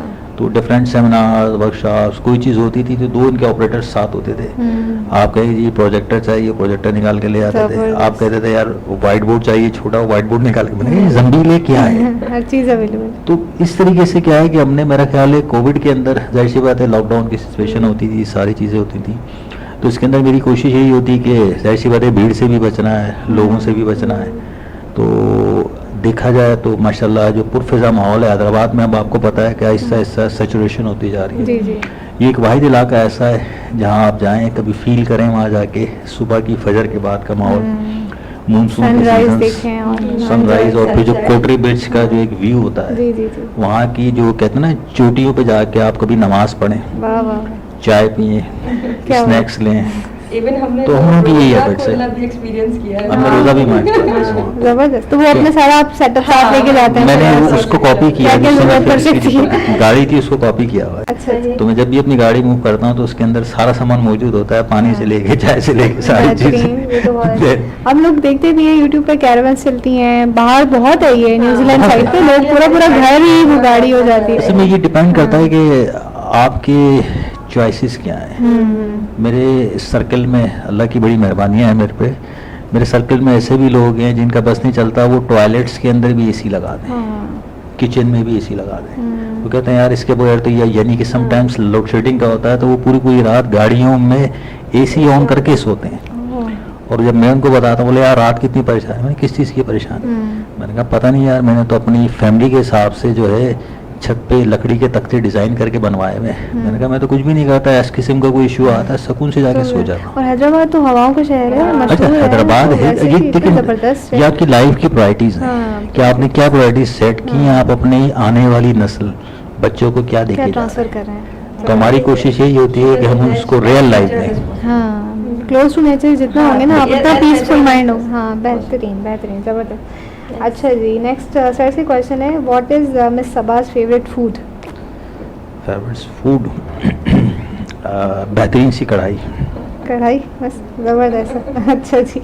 अच्छा, आप दोनों की कलेक्टिवली एक साथ ही पूछ रही हूँ मैं, ड्रीम डेस्टिनेशन, यानी कि कहीं अगर साथ ट्रैवल करें कभी तो कहाँ जाना चाहेंगे? देखिए हमारी हमेशा से अल्हम्दुलिल्लाह रही, और अल्लाह ताला ने उम्रा, हज उम्रा, माशाल्लाह। तो तो अल्लाह का शुक्र है कि इसका एजाज भी दिया माशाल्लाह माशाल्लाह। यानी कि बस ये दो अब भी जब कभी जाना चाहेंगे तो बस वही जाना अब कहीं चाहेंगे। इंशाल्लाह जो है वो यही है, यानी सही। अल्हम्दुलिल्लाह 2 उम्रें कर चुके हैं। ड्रीम नहीं वो हमारा होता क्या है कि 2 होते हम हैं। साथ हज करें, बस अल्लाह ताला ने तौफीक दी 2 साल पहले हम हज किया साथ में। माशाल्लाह माशाल्लाह। तो बस ये हमारे ड्रीम डेस्टिनेशन ज़बरदस्त, ये बात खूबसूरत। अच्छा, हु इज़ मोर करके एक सेगमेंट है, आप बताएंगे कि ही और मी करके या शी और मी करके। Who is more talkative? आज लग नहीं क्योंकि आज फील्ड से बात हो रही है ना। Who is more organised? Amazing, ये बहुत बड़ी ब्लेसिंग होती है वैसे ऑर्गेनाइज होना। हाँ, इट्स नहीं मुझे अक्सर होता है कि सिर्फ वाइफ ही नहीं, यानी कि मेरे जो सर्कल के लोग हैं, इवन कि समटाइम्स जो है यूनिवर्सिटीज़ के ऑफिशियल्स भी शॉक्ड हो जाते थे कि यार तुम्हारी रिकॉर्ड कीपिंग बोला इतनी वेल ऑर्गेनाइज तुम्हारी अपनी यूनिवर्सिटी भी नहीं है। लेकिन मुझे अगर कोई चीज़ चाहिए होती है डिजिटली भी कोई चीज़, तो मैं अपने लैपटॉप में ढूंढने के बजाय टेक्स्ट ड्रॉप कर काइंडली सेंड मी। सही है, क्योंकि वो फोल्डर वाइज आपने सेट करके रखी है। सेकंड मिल जाएगी मुझे, अपने पास मुझे सर्च करने में टाइम लगेगा। असल में क्या होता है कि जब इंसान की तरबियत अच्छे लोगों में हो ना, तो अल्लाह की मेरे पे मैं समझता हूँ तो इस काबिल नहीं, लेकिन अल्लाह ने जितना नवाजा, यानी मेरी जो तरबियत रही वो ब्यूरोक्रेट्स में भी रही, अकेडमिशियंस में मैं अगर नाम लूँ तो प्रोफेसर डॉक्टर अब्दुल वहाब साहब, प्रोफेसर डॉक्टर MI भट्टी, तो यानी कि जिन लोगों के साथ टाइम गुजारा तो एक हैबिट डेवलप हो चुकी है ना। मेरा आज भी ये है कि मैं सुबह सबसे पहले उठना में नहीं है, सही, भले वो संडे हो मंडे हो, आपकी सबसे इसके बाद सबको उठाना है। सही, क्योंकि वो इतनी हैबिट हो गई है कि अब रहा नहीं जाता ना। क्योंकि जाहिर सी बात है, मैं समझता हूँ कि 98 से मैं इस प्रोफेशन में हूँ, हमने सारे दौर देखे, तो उसके अंदर एक हैबिट इतनी डेवलप हो गई है कि इवन के बाज़ औक़ात मेरी अपनी टीम बेजार रहती है कि यार हम पहुँचते नहीं, पहले ये पहुँच जाता है। हाँ। तो ये जाहिर सी बात है। चलिए, अच्छा, who is more likely to crack a joke first? मतलब sense of humour, it's depend of mood and situation. अच्छा, who gives the better advice? हमारा म्यूचुअली एडवाइस का नहीं होता, हमारा मोस्टली डिस्कशन। यानी कि मतलब हम अपनी अपनी राय दे देते हैं, फिर दोनों जिसके ऊपर इस पॉइंट के ऊपर जो है ना सही है। इसको अगर कंक्लूज करें तो ये कि वन मैन डिसीजन नहीं होता हमारा, वन मैन डिसीजन नहीं, हमारा जो भी होता है होल फैमिली। हाँ, एक हेल्दी रिलेशन का आई थिंक यही पहला साइन यही है कि बिल्कुल। इम्पोज ना किया जाए एक दूसरे पर, नहीं। म्यूचुअल अंडरस्टैंडिंग से चीजें। डिस्कशन करते हैं, हम ये कहते हैं कि बताती सिंपल कि सी, मेरे माइंड में ये है, मैं बताती हूँ मेरे माइंड में ये है, हाँ। फिर दोनों को जो चीज़ क्लिक कर जाए। क्लिक यानी जो जिसको कायल कर ले। सही है। अब हाँ, suppose आज लॉजिक। मुझे रात आप लोगों से जब गुफ्तगू चल रही थी, सारी चीज़ें हुई तो डेफिनेटली मैंने कहा यार ऐसे, मैंने कहा आप फिर सुबह जल्दी जाएंगे, तो मैंने कहा नहीं आप लोग भी आप साथ भी चलें। साथ तो जो कन्विंस कर ले, हाँ। जो अच्छे दलाइल दे दे। हमारे यहाँ जाहिर सी बात है वो दौर तो है नहीं कि गुंडागर्दी का या उसका, अब तो जाहिर सी बात है चीज़ें हैं, तो कोशिश हमारी यही होती कि as a whole family decision हो, नॉट वन मैन। पहले हम दोनों थे, अब बच्चे जाहिर सी बात है वक्त के साथ साथ बच्चों को जो है साथ करना पड़ता है। One word that describes your partner perfectly? एक वर्ड आप बताएंगे और एक वर्ड मैम बताएंगी। मतलब ये वर्ड आप सुने और आपको पता चल जाए कि ये पूरी होल पर्सनालिटी को डिस्क्राइब करता है। My support system. Sir by support system. My support यकीन नहीं नहीं, माय लाइफ। ठीक है, माशाल्लाह माशाल्लाह। अच्छा, a habit of your spouse you secretly admire?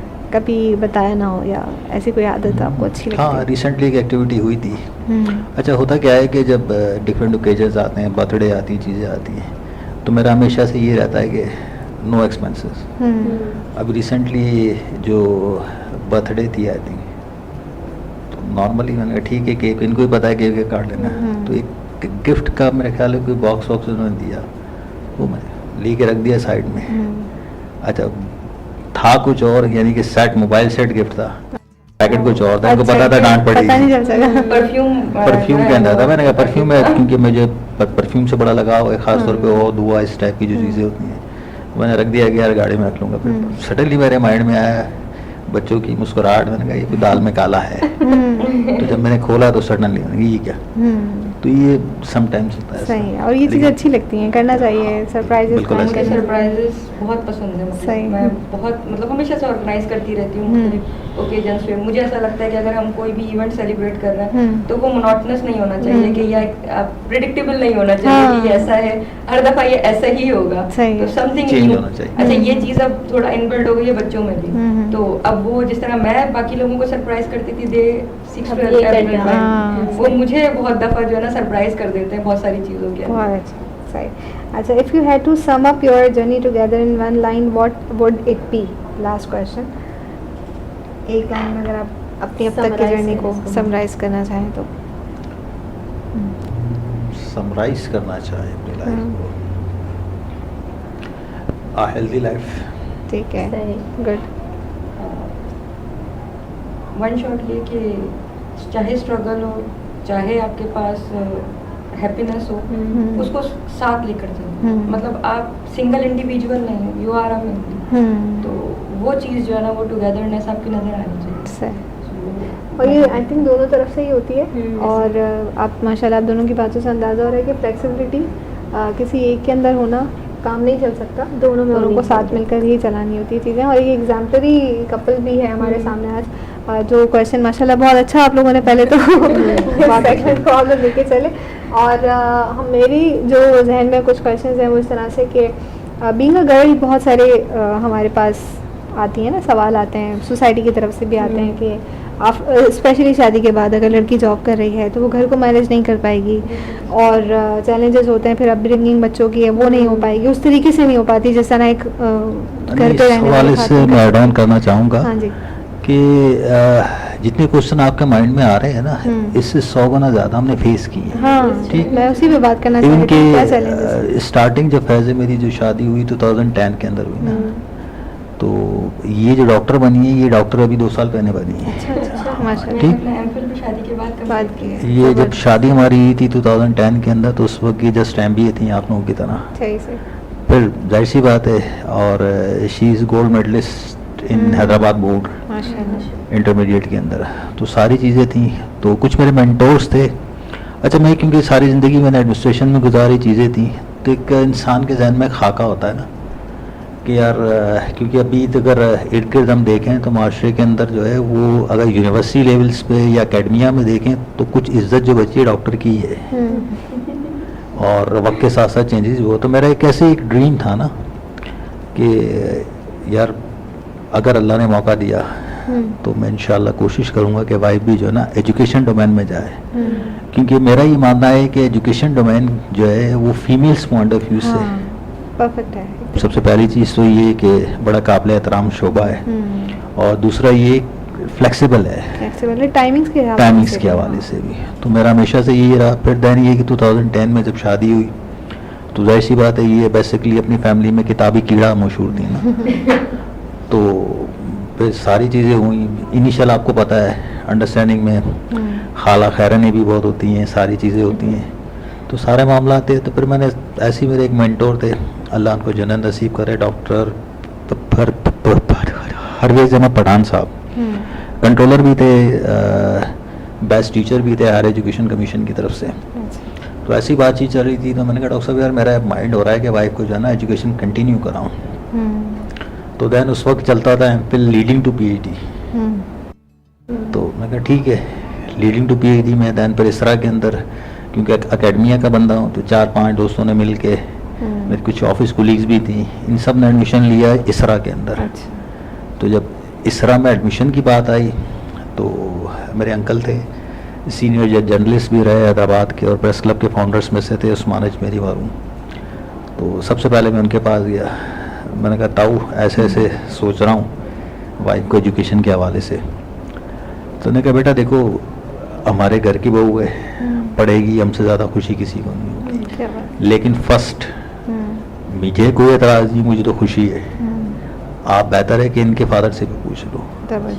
और मेरे जो फादर इन लॉ हैं वो भी एज अ प्रोफेसर भी हैं, ENT सर्जन भी हैं। देन पर मैं उनके पास गया, मैंने कहा डॉक्टर साहब ऐसे ऐसे, तो मुझे आज भी उनका एक जुमला याद है, बोले यार मेरी बेटी थी अब आपकी बीवी है। क्या बात है। तो आप जो कन्वीनियंट समझो, मेरी तरफ से बोले एक बाप को इससे ज़्यादा क्या खुशी होगी कि उसका बाप भी डॉक्टर, छोटी बहन भी इनकी डॉक्टर, अच्छा और बड़ी, अच्छा इनकी भी एक ड्रीम थी ना कि मैं भी डॉक्टर बनूं। तो मैंने कहा यार मेडिकल का डॉक्टर तो नहीं बन सकती, बिजनेस का डॉक्टर हो सकता है। तो मैं कहा अच्छी बात है, बहुत अच्छी बात है।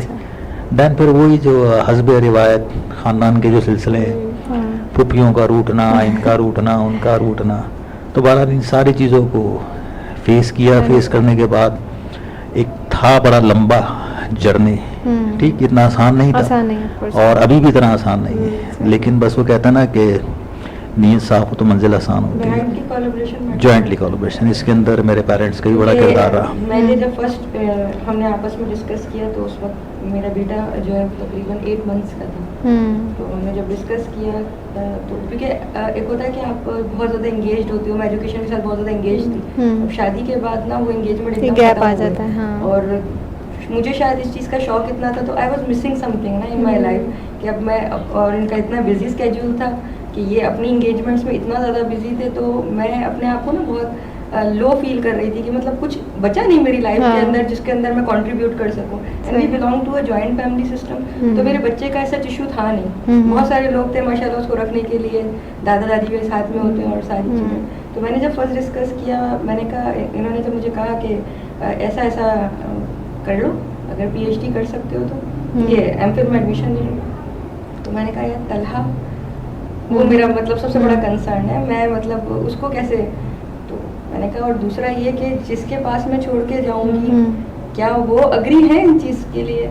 सो मेरी मदर इन लॉ का बहुत बड़ा क्रेडिट है इसके अंदर कि उन्होंने उनको बुलाया और उनसे डिस्कस किया कि हम ऐसा सोचें। उन्होंने कहा क्या हुआ, कोई मसला क्या हुआ, तुम जाओ, मैं रख लूँगी, उससे कोई मसला नहीं है। और लिटरली ऐसा ही कि आज तक उनका पूरा कंट्रीब्यूशन, मेरे पूरे जर्नी में उनका बहुत बड़ा कंट्रीब्यूशन रहा कि मेरी बेटी को, बेटे को भी, उसके बाद फिर बेटी को भी। मेरी अम्मी भी थी उस वक्त में यार, तो अम्मी का भी जो है वो बच्चे उनके पास भी चले जाते थे सबके।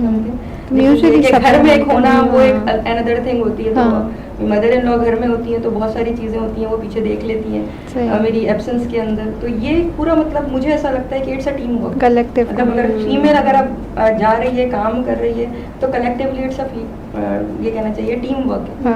दूसरा, मेरा PhD पूरा जर्नी मेरे बच्चों ने विटनेस किया।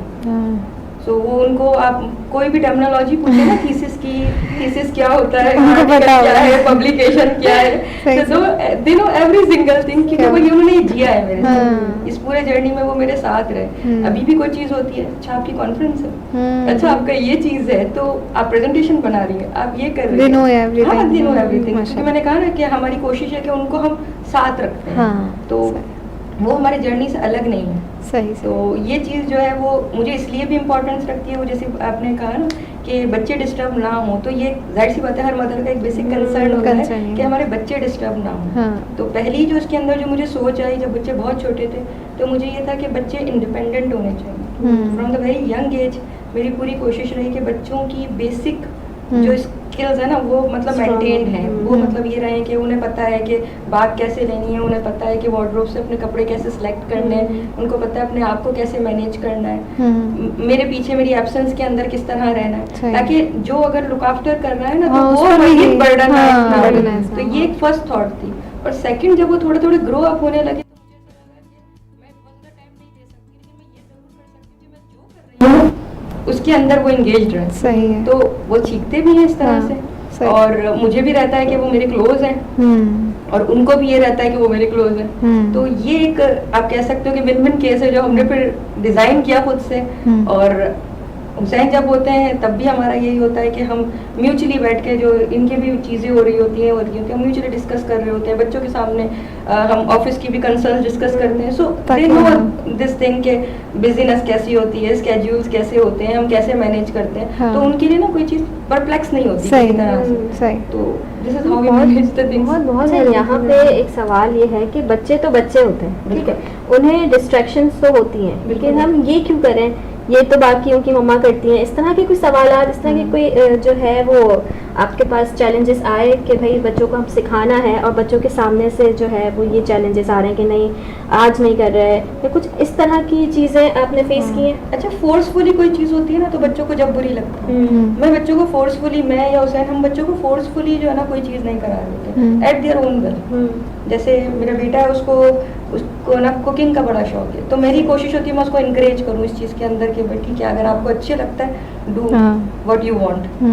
करते हैं बच्चे, मैथ्स क्रिएट करते हैं, सब कुछ करते हैं, लेकिन क्या अब जब वो मेरी चीज़ों में मेरा साथ दे रहे हैं तो मेरी कोशिश होती है कि मैं उनके जो इंटरेस्ट है उनमें उनका साथ दूँ। तो मतलब फोर्सफुली नहीं होती कि कोई भी स्टोरी, अब बेटी है उसके अपने इंटरेस्ट है, वो भी एक तरह का बुक वॉर्म है हमारे पास, स्टोरीज पढ़ना, ये करना, तो मेरी जब उससे डिस्कशन होती है तो मैं मोस्टली बुक से रिलेटेड डिस्कशन हो रही होती है, ये चीज़ें हो रही होती है। और तलहा का ये होता है कि उसके साथ बैठ के मैं मास्टर शेफ भी देख रही होती हूँ, समथिंग लाइक। तो हमारे मैंने जो पर्सनली भी किया ना, जैसे बच्चों का होता है मोबाइल फ़ोन यूज़ करना, तो मैं बच्चों के साथ खुद मोबाइल फ़ोन यूज़ करती हूँ अपने साथ। तो ऐसा है कि नॉर्मली जो हम बच्चा जो कंटेंट देख रहा है, सब कुछ हो रहा है, तो हमें थोड़ी सी कंसर्न रहती है कि बट ठीक है हर वक्त बच्चे के पास मोबाइल फ़ोन ना हो। एक तो कोशिश होती है कि बच्चों से मोबाइल बहुत दूर रहे, लेकिन क्योंकि वो फिर लाइफ में पीछे ना रह जाए, उन्हें पता हो चीज़ों के बारे में, तो उसके लिए हम क्या है म्यूचुअली रखते हैं। अच्छा, इसमें एक चीज़ ऐड ऑन करना चाहूँगा कि देखिए होता क्या है कि अगर आप अपने सराउंडिंग एरियाज में भी देखें ना, जहाँ कहीं भी गैप होगा ना तो उसका मिसयूज़ होता है। अल्हम्दुलिल्लाह हमने ऐसी बाउंड्रीज अपनी सेट की हुई हैं कि इसके अंदर अगर फॉर एग्जांपल आपने कहा किसी चीज़ पे रेजिस्टेंस अक्सर आती है, बट यानी कि कोई भी चीज़ जो होती है वो छुपी हुई नहीं होती ना, वो बाकायदा ओपन होती है कि ये काम अगर हम करने जा रहे हैं तो क्यों जा रहे हैं। सही। जब उनको रीज़न पता लगता है तो वो ऑटोमेटिकली खामोश हो जाते हैं। सही है। तो कोशिश मेरी ये, मैंने भी अपने सीनियर से सीखा था कि बेटा ज़िंदगी में कभी भी ना गैप ना आने देना, ना अपनी पर्सनल लाइफ में ना प्रोफेशनल लाइफ में। गैप जहाँ कहीं भी होगा वो बाइस नुकसान होगा। तो इसके अंदर कोशिश हमारी ये होती है कि अपनी पूरी होल फैमिली के अंदर कोई कर रहा है तो क्यों कर रहा है, और अगर कोई चीज़ और कोई चीज़ अगर नहीं मानी तो उसके पीछे क्या रीज़न था। अगर आपको रीज़न में मैं देने में कामयाब हो जाता हूँ तो वो सेटिस्फाई हो जाते हैं, और अगर नहीं होता तो देन मुझे करना है। तो ये मस्बत मनफी दोनों पहलू रखते हैं, लेकिन अल्हम्दुलिल्लाह पॉजिटिव थॉट के लोग हैं। और फिर दूसरा ये कि इस पूरी स्ट्रगल के अंदर, चाहे वो इनका PhD जर्नी हो या मेरा हो, उन्हें ये भी पता है कि जिस दौर में हालात ख़राब हुआ करते थे, जहाँ फायरिंगें हो रही हैं, जब भी बाबा उठ के जा रहे हैं, रुक नहीं रहे। तो कमिटमेंट, इथिकल वैल्यूज़, उनके अंदर तमाम चीज़ें। देखिए ये होता है क्या है, बच्चा क्या है वो बेसिकली जो चीज़ अपने माहौल में देखता है ना वो अडॉप्ट करता है। ऐसा ही। जब आप माहौल में ही उसको नेगेटिव पहलू दिखाएंगे, सही बात है, तो वो कभी भी पॉजिटिव हो ही नहीं सोच ही नहीं सकता। आप उसको पॉजिटिव थॉट के साथ लेके चलें, वो आपके साथ चलेगा। और दूसरा फिर कुछ कमिटमेंट्स है ना, कि फॉर एग्जांपल पहले मेरी जो प्रोफेशनल लाइफ थी वो समटाइम्स इनका शिकवा रहता है कि ऐसी भी गुजरी कि मैं घर सिर्फ सोने के लिए ही आता था, ठीक, और हफ्ते में 5 दिन खाना बाहर खाता था। मैंने एक ऐसी लाइफ भी गुजारी। बट राइट नाउ अभी कुछ कमिटमेंट्स कह लें या MOUs कह लें कि भाई ऑफिस का वक्त ऑफिस में, ऑफिस के बाद घर आ जाऊंगा, घर आने के बाद कहीं नहीं जाऊंगा। वीकेंड होगा वो आपका है, जहाँ बोलोगे जैसा बोलोगे। तो डेफिनेटली बात है, इस वक्त बच्चा जो चाहता है वो अटेंशन चाहता है, क्लोजनेस चाहता है, उसको सुना जाए, बजाय इसके कि कोई तीसरा सुने, उसके दोस्त बन जाए, वो बहुत इम्पोर्टेंट बात है। और आजकल यही है, क्योंकि ये जो मेरा क्वेश्चन था वो इस तरफ था कि दोनों पेरेंट्स अगर बिजी हैं, घर पर मौजूद नहीं है, तो बच्चे को वो अटेंशन मिलना, तो जिस तरह सर ने बताया कि खासतौर पे आपका लंच टेबल है या आपका डिनर टेबल है, वहाँ बैठ कर जो चीज़ें डिस्कस हो रही हैं, बच्चे को पता है मेरे फादर की लाइफ में क्या चल रहा है, मेरी मम्मा की लाइफ में क्या चल रहा है, वो भी अपना इनपुट दे रहा है। तो ये एक बहुत हेल्दी चीज़ है। इसी तरह से बैलेंस करके ही ज़िंदगी को आगे बढ़ाया जा सकता है। और अब तो ये बहुत कॉमन नज़र आता है कि दोनों ही जो पेरेंट्स हैं वो वर्किंग फील्ड में होते हैं, तो ये अब एक आम सी चीज़ हो गई। तो इसमें को ख़त्म हो जाना चाहिए कि एक वर्किंग लेडी जो है वो घर को नहीं चला सकती है। और ख़ास तौर पर हमारे जो लड़के हैं, ख़ास तौर पर मैं बार बार ये कहती हूँ कि उनकी अपब्रिंगिंग, जब एक आप ये देखेंगे, तलहा आपके बेटे का नाम है, वो अभी से ये देख रहे हैं कि मेरी मामा जॉब करती हैं, बचपन से उनको ये पता है और उन्होंने स्टडीज़ भी की हैं। तो माशाल्लाह जब वो अपनी लाइफ में आगे जाएंगे तो ही वुड नो इंटेंशनली उसको पता होगा ऑलरेडी कि it's a very normal thing. अच्छा बस building यही होती है है कि ना, हाँ। उनके अंदर ये चीज़ जो है ना इनबिल्ड कर दी है, क्योंकि हाँ। डेफिनेटली बात है अभी वो 9th फेडरल बोर्ड के हाँ। अंदर डेफिनेटली 2-3 साल बाद मैं भी पॉसिबल उनको आउट ऑफ कंट्री जाना पड़े या कहीं भी जाना पड़े तो ये चीज़ उनकी हैबिट में होगी। हाँ। क्योंकि ये मैं अपनी लाइफ में गुजार के आया हूँ ना, तब मुझे सुबह 8 बजे पहुँचना, 7 बजे उठना, 6 बजे उठना, कमिटमेंट क्या है ये सही। मुझे पता है। पता है। Even तो सुबह मेरी उठने भरपूर के कोशिश बाद है। बच्चों का स्कूल का जो टाइमिंग होता है सुबह उठने के बाद they don't need any assistance. वो अपना नाश्ता भी खुद बना सकते हैं, जबरदस्त। वो अपना मतलब अपने आप को तैयार करना, इवन वो सारी चीज़ें उनको पता है कि उन्होंने खुद ही सही। मैनेज करनी है, सारी सही। चीज़ें किस तरह है, बेहतरीन। ट्यूटिंग का टाइम है तो हमें जाना है, हाँ। दे नो दिस हाँ, ये सब मैं चीज़ें ऐसे करके दरमियान में फोन करके मॉनिटरिंग रखते हैं हाँ, मॉनिटरिंग के ये साथ, बात है। definitely। इस चीज़ में, इस चीज़ में मॉनिटरिंग के लिए हाँ। डिजिटल एरा के तमाम टूल्स में यूज करता हूँ। ये कि मैंने किसी भी सतह पे छोड़ा नहीं है कि हाँ। अगर मस्जिद गया तो मुझे पता है ये किस रो में खड़ा था, अच्छा। लेफ्ट खड़ा था, राइट खड़ा था। हाँ। वही यानी कि ये आता है तो समटाइम्स ये खुद भी शॉक्ड हो जाता है, बाबा बाबा आप को तो थे पता ही है। नहीं। हाँ। मैंने कहा बेटा एक बात हमेशा याद रखना, जब मैं इतनी फ्लेक्सिबिलिटी दे रहा हूँ ना तो मैं इतनी पकड़ भी रखता हाँ, हाँ। पेरेंटिंग यही सिखाना है बेसिकली आपको हूँ कि ख्याल बच्चे को भी सिर्फ रखना ये है। पता हो कि ऐसा नहीं है किसी बोल के चलेगा। हाँ, उनको पता है। इनके जहन में एक चीज हो कि नहीं भाई ये कभी भी कहीं भी पहुंच सकता है। बहुत इम्पोर्टेंट। हाँ। तो देखें इंतजामिया का, इदारों का काम क्या है, वो अपनी सिर्फ प्रेजेंस रखते हैं और प्रेजेंस की मॉनिटरिंग इतनी स्ट्रांग होनी चाहिए कि उनको पता हो कि ये वॉच पे है। हाँ। तो बस ये आपने उनमें कर दिया, बाकी कुछ भी नहीं। सही। यानी कि हम दोनों वो होते हैं लेकिन हमें पता है कि जी कैमरास लगे हुए हैं, हाँ। कभी भी किसी की कॉल आ सकती है सही सही। कि यार ये चीज़ क्यों खुली हुई है। फिर बात वहीं आ जाती है कि जी जो आप बोगे वही पाओगे। सही है। तो हमारी कोशिश यही होती है कि जो भी चीज़ें हो ना, हाँ। पहली चीज़ ये है कि जब आप फेयर होते हैं, कोई चीज़ छुपाते नहीं है, तो डेफिनेटली बात है वो फिर इस तरफ जाते भी नहीं है। हमको पता है स्ट्रेट फॉरवर्ड बात करेंगे। अब अगर नॉर्मली जिस तरह वीकेंड है, आज का दिन है, आज पूरा दिन इनके साथ है, 2 दिन छुट्टी की, 3 दिन इनके साथ कंटिन्यूसली ना। सही है। अब कोई भी चीज़ ऐसी नहीं है कि जी बच्चों को बाहर भेज दिया या कुछ कर दिया।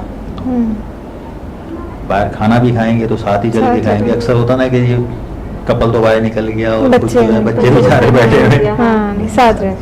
यानी इथिकल वैल्यूज, रेस्पेक्ट, सब चीज़ें इक्वल होंगी सबके लिए, सही। No gender discrimination. सही। जो बेटी के लिए वही बेटे के लिए। बेहतरीन, बेहतरीन, बहुत अच्छी, बहुत ही ज़बरदस्त। वो अभी कुछ टाइम पहले भी हम लोग बात कर रहे थे तो मैंने कहा छोटा जो बच्चा होता है ना आपके आसपास खेल रहा होता है तो अक्सर हम उससे रिस्पेक्ट नहीं कर पाते।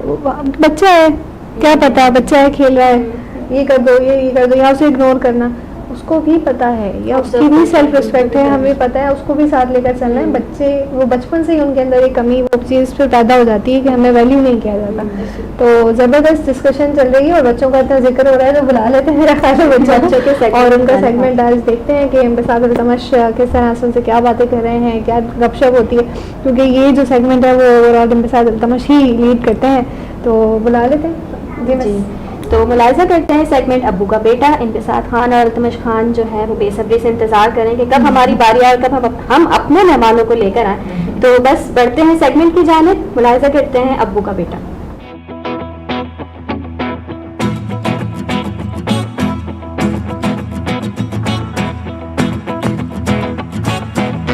सुबह Gems live transmission.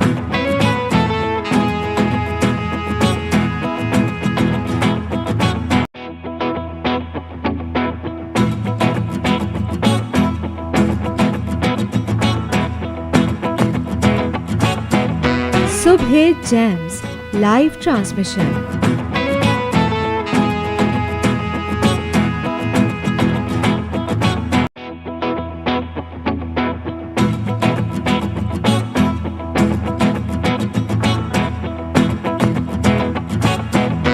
Subhe Gems live transmission.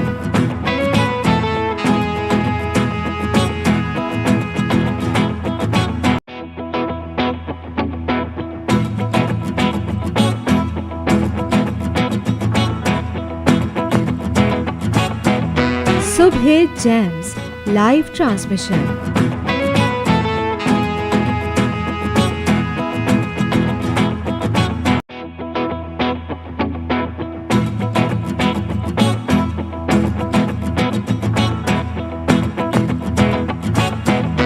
Subhe Gems live transmission.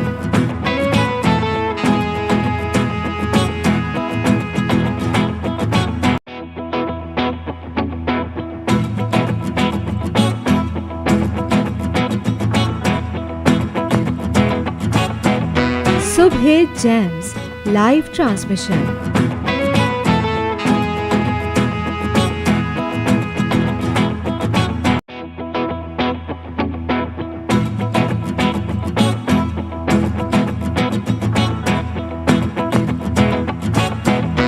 Subhe Gems live transmission.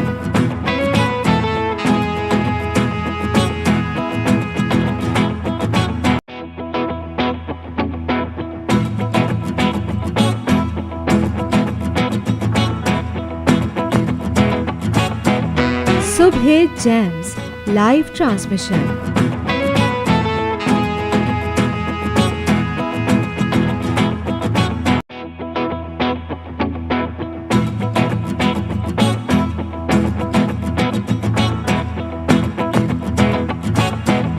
Subhe Gems live transmission.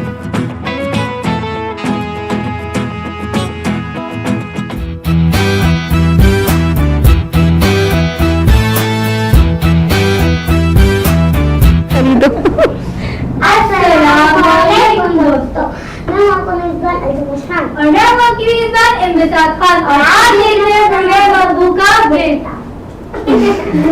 तो फ्रेंड, आज के प्रोग्राम में हमारे साथ न्यू गेस्ट है। अस्सलाम वालेकुम। सलाम। आपका नाम क्या है? मेरा नाम हन्ना है। और आप कौन सी क्लास में पढ़ती हैं? मैं 5th क्लास में पढ़ती हूँ। अस्सलाम वालेकुम। वालेकुम अस्सलाम। आपका नाम क्या है? मेरा नाम तलहा है। और आप कौन सी क्लास में पढ़ते हैं? मैं 9th क्लास में पढ़ता हूँ। अच्छा फ्रेंड्स, आज के हमारे पास बहुत अच्छे गेस्ट हैं, एक मुझसे सीनियर और एक मुझसे जूनियर। तो भाई दोनों मुझसे सीनियर तो वैसे तो कोई जूनियर नहीं है। मुझसे बस 3 वाले जूनियर। तो आज के प्रोग्राम में हम बहुत सारी बातें करेंगे, बहुत सारे रिडल्स भी पूछेंगे और एक ट्विन टेलीपैथी गेम भी करेंगे। ये हमारी गेम का एक देखो मैंने ये गेम रखा है जिसका नाम है दिस ऑन दैट। जी, वो भी मैंने ही रखवाया है। हाँ मैंने बोला था। तो इस गेम के अंदर ये हमारा मेन होता है कि अगर कोई भी सिबलिंग होता है तो उनके साथ हम ट्विन टेलीपैथी जरूर करते हैं और हर गेम में कोई ना कोई ट्विस्ट होता है। क्या है? हाँ ना, ये हम बता तो रही हूँ कि हमारा मेन होता है कोई भी सिबलिंग्स आते हैं तो हम उनका करते हैं। तो भाई हम अपनी गेम की स्टार्ट ट्विन टेलीपैथी से ही करते हैं कि आप दोनों एक दूसरे को कितना बेटर जानते हैं। So I'm going to give you two cards. मतलब नहीं समझा। शी और मी, ही और शी मतलब आपका ये और ये आपका। तो इसके अंदर I am going to ask you some question और अगर वो चीज आप समझोगी तो वो आप में करेंगे। जैसे अगर मैंने पूछा हु इज मोर नॉटीएस्ट, अगर वो आप होंगी तो मी और अगर ये होंगी तो शी और अगर आप होंगी तो मी का कोई ऑप्शन नहीं। समझ है, मैंने लिखा है कैमरे में दिखाना। ओके तो क्या आप देख रहे हैं ऐसे कर यूं और यूं। So let's start our first game. Okay तो इसका नेम है twin telepathy. First question is who is more naughtiest? क्या ऐसी नॉटी आपने शरारत की है जिससे आपकी छोटी बहन को आप पे गुस्सा आया हो? सर होता है ना, छोटे भाई बहुत, बड़े भाई तंग। मैं छोटा भाई हूँ, मैं उनको इतना तंग करता हूँ, उनको गुस्सा आ जाता है। तो आपने ऐसी क्या शरारत की? मैं कौन रहेगा? मैं उनको दोस्त तंग करता रहता हूँ, इसीलिए मम्मी को जाके बता देती है और फिर डांट पड़ती है। लेकिन हमारा उल्टा होता है, हमारा अल्तमश मुझे तंग करते हैं फिर मैं मम्मा या पापा का बताती हूँ। अच्छा ये होता है ज्यादा लड़की तंग करते हैं, हम बेचारी लड़कियां बिल्कुल शांत लड़कियां पता क्या करती है? हम फोन देख रहे होते हैं, मम्मा दादी का फोन हो रहा है, फोन दो। ये करती है। So next question is who is more foodie? दोनों foodie हैं। अच्छा who is more good at studies? ये अच्छा उन्होंने मेल किया है क्योंकि वो है ना। आपका फेवरेट सब्जेक्ट कौन सा है? साइंस। मुझे भी साइंस बहुत पसंद है। मुझे मैथ्स से नफरत है। वाह वैसे मैथ्स क्या एक चीज है, ये अब मैं बोल रही हूँ जो जिसको मैथ्स नहीं पसंद है, ये मेरी बहुत अच्छी टीचर आई है। मुझे कुछ भी नहीं आ रहा 3 की मैथ्स का। तो एक्चुअली उसके अंदर है कि मैथ को अगर हम बहुत इंटरेस्ट लेकर और गेम की तरह करें तो हम लोग समझ जाए, लेकिन कुछ सब्जेक्ट्स होते हैं जिस मैथ की जिसमें मुझे मजा आता है और कुछ ऐसे होते हैं जिसकी बस होगी आपकी बस होगी। ने बोला ना कि हमारे इस तरीके से बस एक बात आप टीचर्स को समझा दो, पहली बात होगी समझाओ, मैम को समझा दो। अच्छा, who loves to play outdoor games? आपको भी outdoor games and who loves to play indoor games? ठीक, इनको खेलना पसंद है indoor games। Okay, who loves cooking? इन्होंने मुझे बताया था, ये बताएं कि उन्होंने बताया कि बहुत अच्छी चीजें कुक करते हैं। एक ऐसी चीज उन्होंने मुझे बताई जिसको सुन के मैं शॉक हो गई। क्या थी वो चीज? बिरयानी। बिरयानी मुश्किल होती है आपको, कह रहे तो बिल्कुल आसान होती है बनाना। अच्छा, आपको याद है कि आपने पहली दफा क्या बनाया था? पहले बात हुई थी पास्ता, लेकिन मैं उनसे फिर से पूछूं एक्सपीरियंस शेयर करें। ये बताएं आपने क्या किस तरह, मतलब उन्होंने मुझे बताया था पास्ता नो डाउट, लेकिन ये बताएं कि आपने किस तरह एकदम आपके दिमाग में आइडिया है कि भाई अपनी मम्मा के लिए किसके लिए पास्ता? बस ऐसे ही कि मम्मा की थोड़ी तबीयत है अप एंड डाउन चल रही थी, तो मैंने बोला कि मम्मा भी खाना कैसे बनाएंगे, फिर पापा बाहर से खाना मंगवाएंगे, तो मैंने घर पे बना लिया। वाह, तो डाउट की इंग्लिश में स्पेलिंग DOUBT क्यों होती है? ऐसे तो मैथ भी कंफ्यूज हो रहा है, डाउट हो जाता है फिर वो तो। डॉक्टर इंग्लिश ब्रिटिशर्स में है, ये आप उनसे डॉक्टर पूछा तो ब्रिटिशर्स से क्या मिला? अच्छा, so who loves to tell stories? तो हाँ, अच्छा आपको स्टोरीज पढ़ना पसंद है या खुद बनाना? पढ़ना पसंद है। कोई आपकी ऐसी फेवरेट बुक जो आपने पढ़ी हो? सीक्रेट पूरी नहीं पढ़ी। अच्छा, तो आप मुझे ये बताएं कि आपने इतनी सारी बुक्स पढ़ी होंगी, तो आपकी फेवरेट बुक कौन सी थी? मुझे पूरी पढ़ी। अच्छा, माइक में हाँ जी, जो पूरी पढ़ ली जो आपको बहुत ज़्यादा पसंद हो कि भाई ये सारी बुक में ये मेरी best. Alice in the Wonderland. Alice in the Wonderland. अच्छा, मुझे तो मूवी अच्छी लगी, बुक अच्छी नहीं लगी। अच्छा, मुझे तो बुक ही अच्छी नहीं लगती, कोई वो बुक दे दो मुझे अच्छी नहीं लगती। मुझे भी बुक पढ़नी है। पढ़ के अच्छा, आप उसकी थोड़ी सी हम लोग को समरी शेयर करेंगे दैट क्या था उसके अंदर, अगर आपको याद हो तो? एक लड़की होती है, वो ना ख्वाब देखती है कि वो ना उसको एक रैबिट मिलता है, वो उसका पीछा करती है और वो बहुत सारी मुश्किलें फेस करती है उसका पीछा करते हुए। ओके, अच्छा जी, तो अब जैसे आपने मुझे स्टोरी बताई, अब मेरे पास भी एक छोटा सा सेगमेंट, छोटा सा गेम है। एक्चुअली हमने इंग्लिश के बारे में तो बहुत कुछ कर लिया, आप लोगों ने इंग्लिश रिडल्स भी सुनी होगी, लेकिन आज के सेगमेंट में हम लोग आपसे पूछेंगे सबसे पहली वाला रिडल पूछना, क्योंकि भाई इन्होंने 100 दफा मुझे सुना दिए, तो आप भी। अच्छा, मुझे ना रिडल पूछने का बहुत शौक है, अपने दादा से दादी से, तो मेरे अगर हो सके तो लाइव कॉल पे रिडल का जवाब दे दीजिएगा या कम। तो गाइस, मुझे इतने शौक है रिडल पूछने का, बैठे बैठे मैं कोई एक सवाल पूछ देती हूँ और मुझे ना अक्सर याद ही नहीं रहती, मैं एक को बार बार पूछ रही। पापा ने मुझे ये बुक दी है तो इसमें से देख के पूछा, तो मैं दादा से ज़्यादातर इसी में देख के पूछती थी और दादा के मतलब आधे भी पूरे जवाब बिल्कुल सही होता है, क्योंकि दादा इसमें फेमस है। वकार के अब्बा तो वो इतने, उनके पास तो बहुत दिमाग होगा। ये मैं बोलूँ कि वकार के अब्बा, दादा बाबा के वो हैं, बाबा के बाबा। Okay, so let me ask. Okay, तो इसमें बहुत अच्छी रिडल्स लिखी हुई हैं जो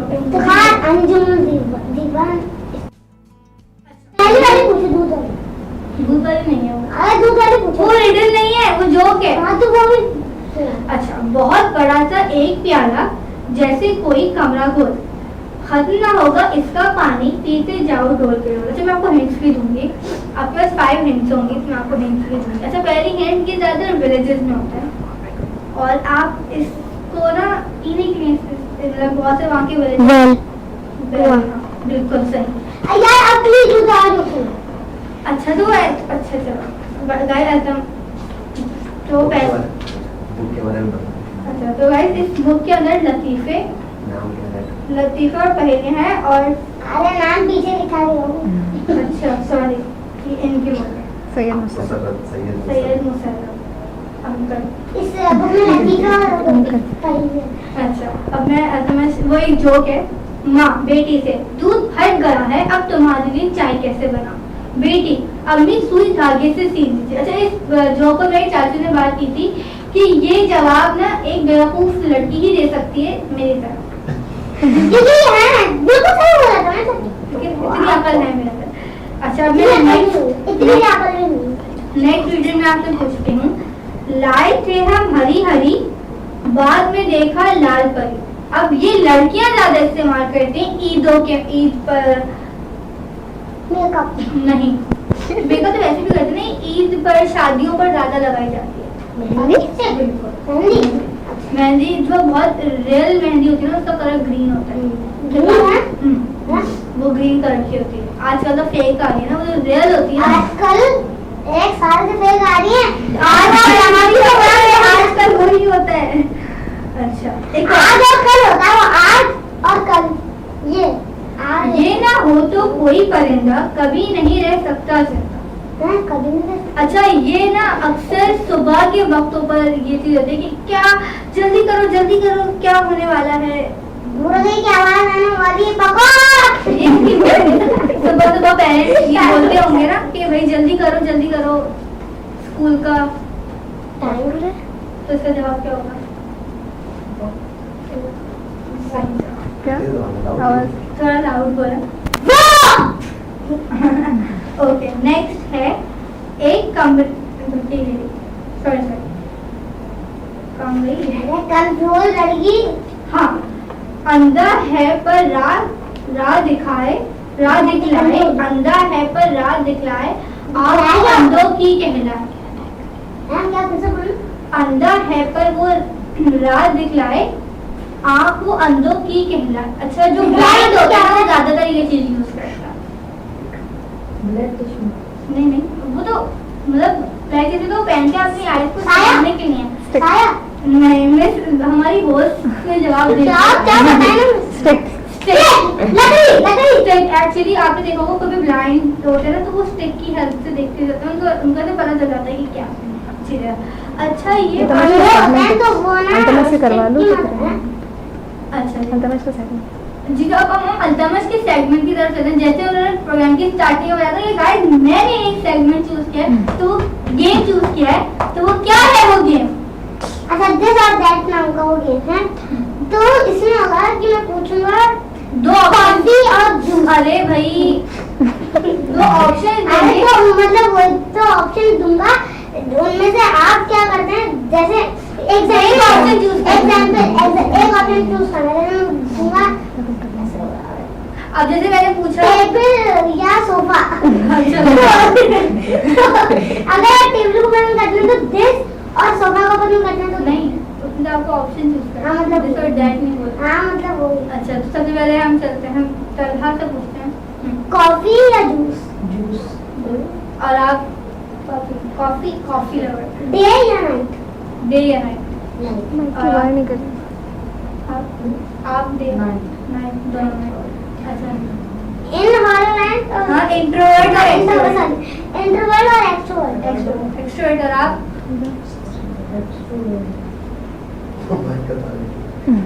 ओ आवाज नहीं आई। ओ अच्छा, एक्सट्रोवर्ट। अच्छा, थोड़ा तेज बोलेगा। और तुम्हें मूवी या बुक?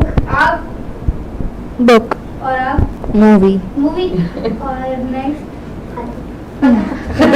इन्होंने लिखे रखने का, तो आपको खुद लिखने चाहिए था ना, ये सोचे। तो गाइस, अब हमारे प्रोग्राम का टाइम हो चुका है खत्म। सबसे पहले तो आपको बहुत बहुत थैंक यू कि हमारे प्रोग्राम में आए। और फ्रेंड्स, इनकी तरह आप भी लाइव कॉल कर सकते हैं और हमारे प्रोग्राम में आ सकते हैं। इधर मेरे जैम टीवी के नंबर यहाँ पे आ रहा है नंबर, तब 031331616।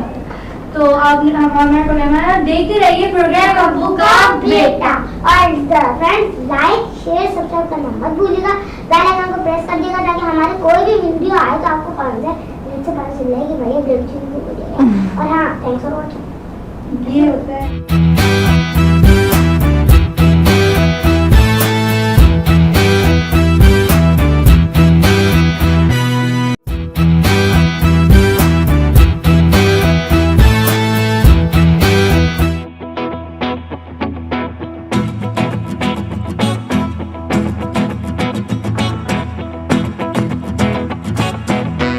सुबह Gems live transmission.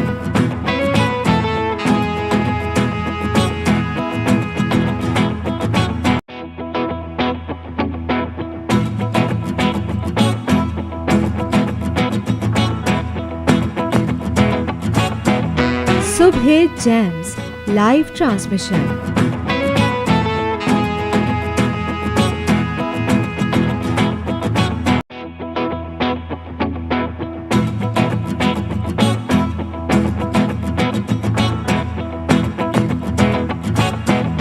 Subhe Gems live transmission.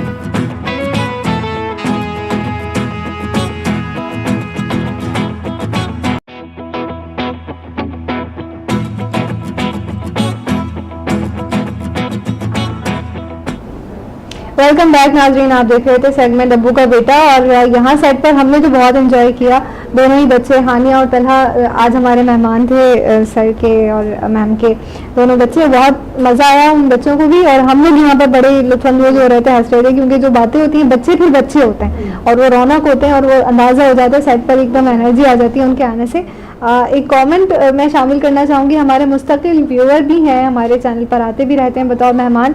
जनाब मोहम्मद साजिद शेख साहब हमारी नशरियात देख रहे हैं। वो कहते हैं कि जो दोस्त इतवार को जल्दी उठने के आदी हैं, जिनकी बेगमात ज़्यादा बोलती हैं, वो दोस्त कान में हैंड फ्री लगाकर जेम्स टीवी की नशरियात एंजॉय करें और चिल करें। तो सर ज़बरदस्त, बहुत शुक्रिया। आई थिंक आप इस चीज़ को फॉलो करें, तो आपने कॉमेंट भी ये चीज़ लिख दी है, अच्छी सजेशन है। और एक और मैसेज है, प्यारे प्यारे बच्चों के लिए बहुत शुक्रिया सर, आपके मैसेजेस का हमने शामिल ज़रूर कर लिए नाज़रीन। अब हम अपनी नशरियात के आखिरी मराहिल में, और आज की माशाल्लाह पूरी ही ट्रांसमिशन बहुत फ्रूटफुल रही, बहुत ज़बरदस्त बातें हुई फील्ड के हवाले से भी, और एक जो लाइफस्टाइल है हेल्दी मैरिड लाइफस्टाइल, उस पर भी हमारी बातचीत रही। तो लास्ट में मैं चाहूँगी एक मैसेज सर से, चाहे वो फील्ड से रिलेटेड हो या जर्नलाइज हो, और मैम से हम लें और फिर हम की तरफ से लें। जी बिल्कुल, as a routine of program last message मेरा यही होगा कि एक बड़ा फेमस कोड है प्रोफेसर डॉक्टर अब्दुल वहाब साहब मरहूम का, कि रीडर्स आर लीडर्स। क्या बात, कि पढ़ने की आदत डालें, और यकीनन इल्म जो है वो एक बड़ी दौलत है। और मैं समझता हूँ कि अगर बहैसियत फैमिली आप चाहते हैं कि आपकी बाउंड्रीज स्ट्रॉन्ग हों, आप चाहते हैं कि मार्केट में आपको रिकग्निशन मिले, लेकिन एक बात हमेशा याद रखिएगा, किसी भी फील्ड में अगर आप शनाख्त बनाना चाहते हैं तो उसके लिए आपको अपने आप को मिटाना होगा। तो ही आप जो है, एक रिसेंटली एक सोशल मीडिया पे पोस्ट देख रहा था कि अच्छा बनने के लिए इंसान को मरना पड़ता है। तो डेफिनेटली बात है, कोशिश करें कि आप अपनी सोसाइटी के लिए, अपने एलोयाल के लिए फ्रूटफुल साबित हों, लोगों के लिए आसानियाँ पैदा करें, तो अल्लाह ताला आपके लिए आसानियाँ पैदा करेगा। और अभी आपको भी पता है कि जिस तरीके से इंटरमीडिएट के रिजल्ट्स का दौरा चल रहा है, फिर से वही एक लाइफ साइकिल जो चल रहा होता है यूनिवर्सिटीज़ के एडमिशन्स का, तमाम चीज़ों का। एक बात हमेशा याद रखिएगा, एजुकेशन किसी भी लेवल की हो वो बुरी नहीं होती। कैरियर्स हैं, कैरियर्स में बजाय इसके कि आप डिग्री हासिल करने के बाद लोगों से पूछें आप क्या करना है, बेहतर है दाखिला लेने से पहले अपने टीचर्स मेंटोर से रब्ता करें, और एक दफ़ा नहीं 10 दफ़ा करें, 10 दफ़ा सोचें, देन अपने कैरियर का डिसाइड करें, ताकि मुस्तकबिल में जाके आपको काश का लफ्ज़ ना कहना पड़े। बहुत ज़बरदस्त मैसेज है, कंसाइज फील्ड के हवाले से भी। मैम आप क्या कहना चाहेंगे? रिसेंट हमारे पास जो भी स्टूडेंट्स हैं उनके लिए मेरे पास सिर्फ एक छोटी सी एडवाइस है कि वो, इस जनरेशन के लोग बहुत बोल्ड हैं, क्रिएटिव हैं, they know what to do actually, but they should work on the networking skill first and the emotional intelligence second. ये दो वो स्किल्स हैं जो मुझे ऐसा लगता है कि थोड़ी सी लैक है, और अगर जो स्टूडेंट्स इसके ऊपर बहुत काम कर रहे हैं तो वो डेफिनेटली बहुत इजीली अपॉर्चुनिटीज़ को ग्रैब कर रहे हैं। तो बाकी तमाम स्टूडेंट्स को भी चाहिए कि इन चीज़ों के ऊपर थोड़ा सा ज़्यादा काम करें। लिंक्डइन वगैरह जैसे हमारे पास बहुत सारे प्लेटफॉर्म्स हैं, उनका बहुत ही अच्छा यूज़ करें ताकि वो बहुत ही पॉजिटिवली उनकी लाइफ में कंट्रीब्यूट करें। बहुत शुक्रिया। जनाब मोहम्मद हुसैन अजमेरी साहब और डॉक्टर सबा शेख साहिबा हमारे साथ आज हमारे मेहमान थे, आप दोनों का बहुत शुक्रिया। आप दोनों आए, बहुत ज़बरदस्त बातें रहीं, लेकिन वो कहते हैं ना तशनगी रह जाती है, बहुत सारी चीज़ें जो अभी भी रह गई, तो इंशाल्लाह किसी और प्रोग्राम में ज़रूर आप हमारे साथ होंगे, बातें रहेंगी। एक ख़ास मैसेज हमारी तरफ से भी आपने हमारे सोशल मीडिया पेज पर देखा होगा, सनाए ख्वाजा कौनैन 2025 हमारा सालाना कुल सिंध मुकाबला नात और मुकाबला तकरीर अनाउंस हो चुका है, जिसके ऑडिशंस थर्सडे को है शाम 5 से 9 बजे तक। तो सना खां हजरात जिनकी उम्र 15 से 25 साल है, लड़के भी लड़कियां भी दोनों ही हिस्सा ले सकते हैं। और 7 से 12 साल के बच्चे स्पीच कंपटीशन में मुकाबला तकरीर में हिस्सा ले सकते हैं। तो ज़रूर ज़्यादा से ज़्यादा रजिस्ट्रेशन करवाएं। नंबर आपके स्क्रीन पर मौजूद है, आप रब्ता करके मज़ीद तफसीलात हासिल कर सकते हैं और थर्सडे को ऑडिशंस के लिए आ सकते हैं। और यहाँ से हम आपसे सेट से इजाज़त चाहेंगे। इंशाल्लाह नेक्स्ट संडे कुछ मज़ीद मेहमानों के साथ आपसे मुलाकात रहेगी। किसी भी फील्ड को चूज़ करें, सबसे पहले जैसे सर ने भी कहा कि आप इंसान हैं और इंसानियत आपको सिखाती है कि अपने से बाहर निकल कर किसी के लिए सोचना और दूसरों के लिए आसानियाँ पैदा करना और जितना हो सकता है प्लेटफॉर्म्स मुहैया करना, जो कि जेम्स टीवी भी कर रहा है। अपनी मेज़बान मासूमा जहरा और आयशा जाहिद को इजाज़त दीजिए। उम्मीद है आपने आज की ट्रांसमिशन को एंजॉय किया होगा। अपना बहुत ख्याल रखिएगा। आपसे इंशाल्लाह नेक्स्ट वीक मुलाकात होगी। अल्लाह हाफ़िज़।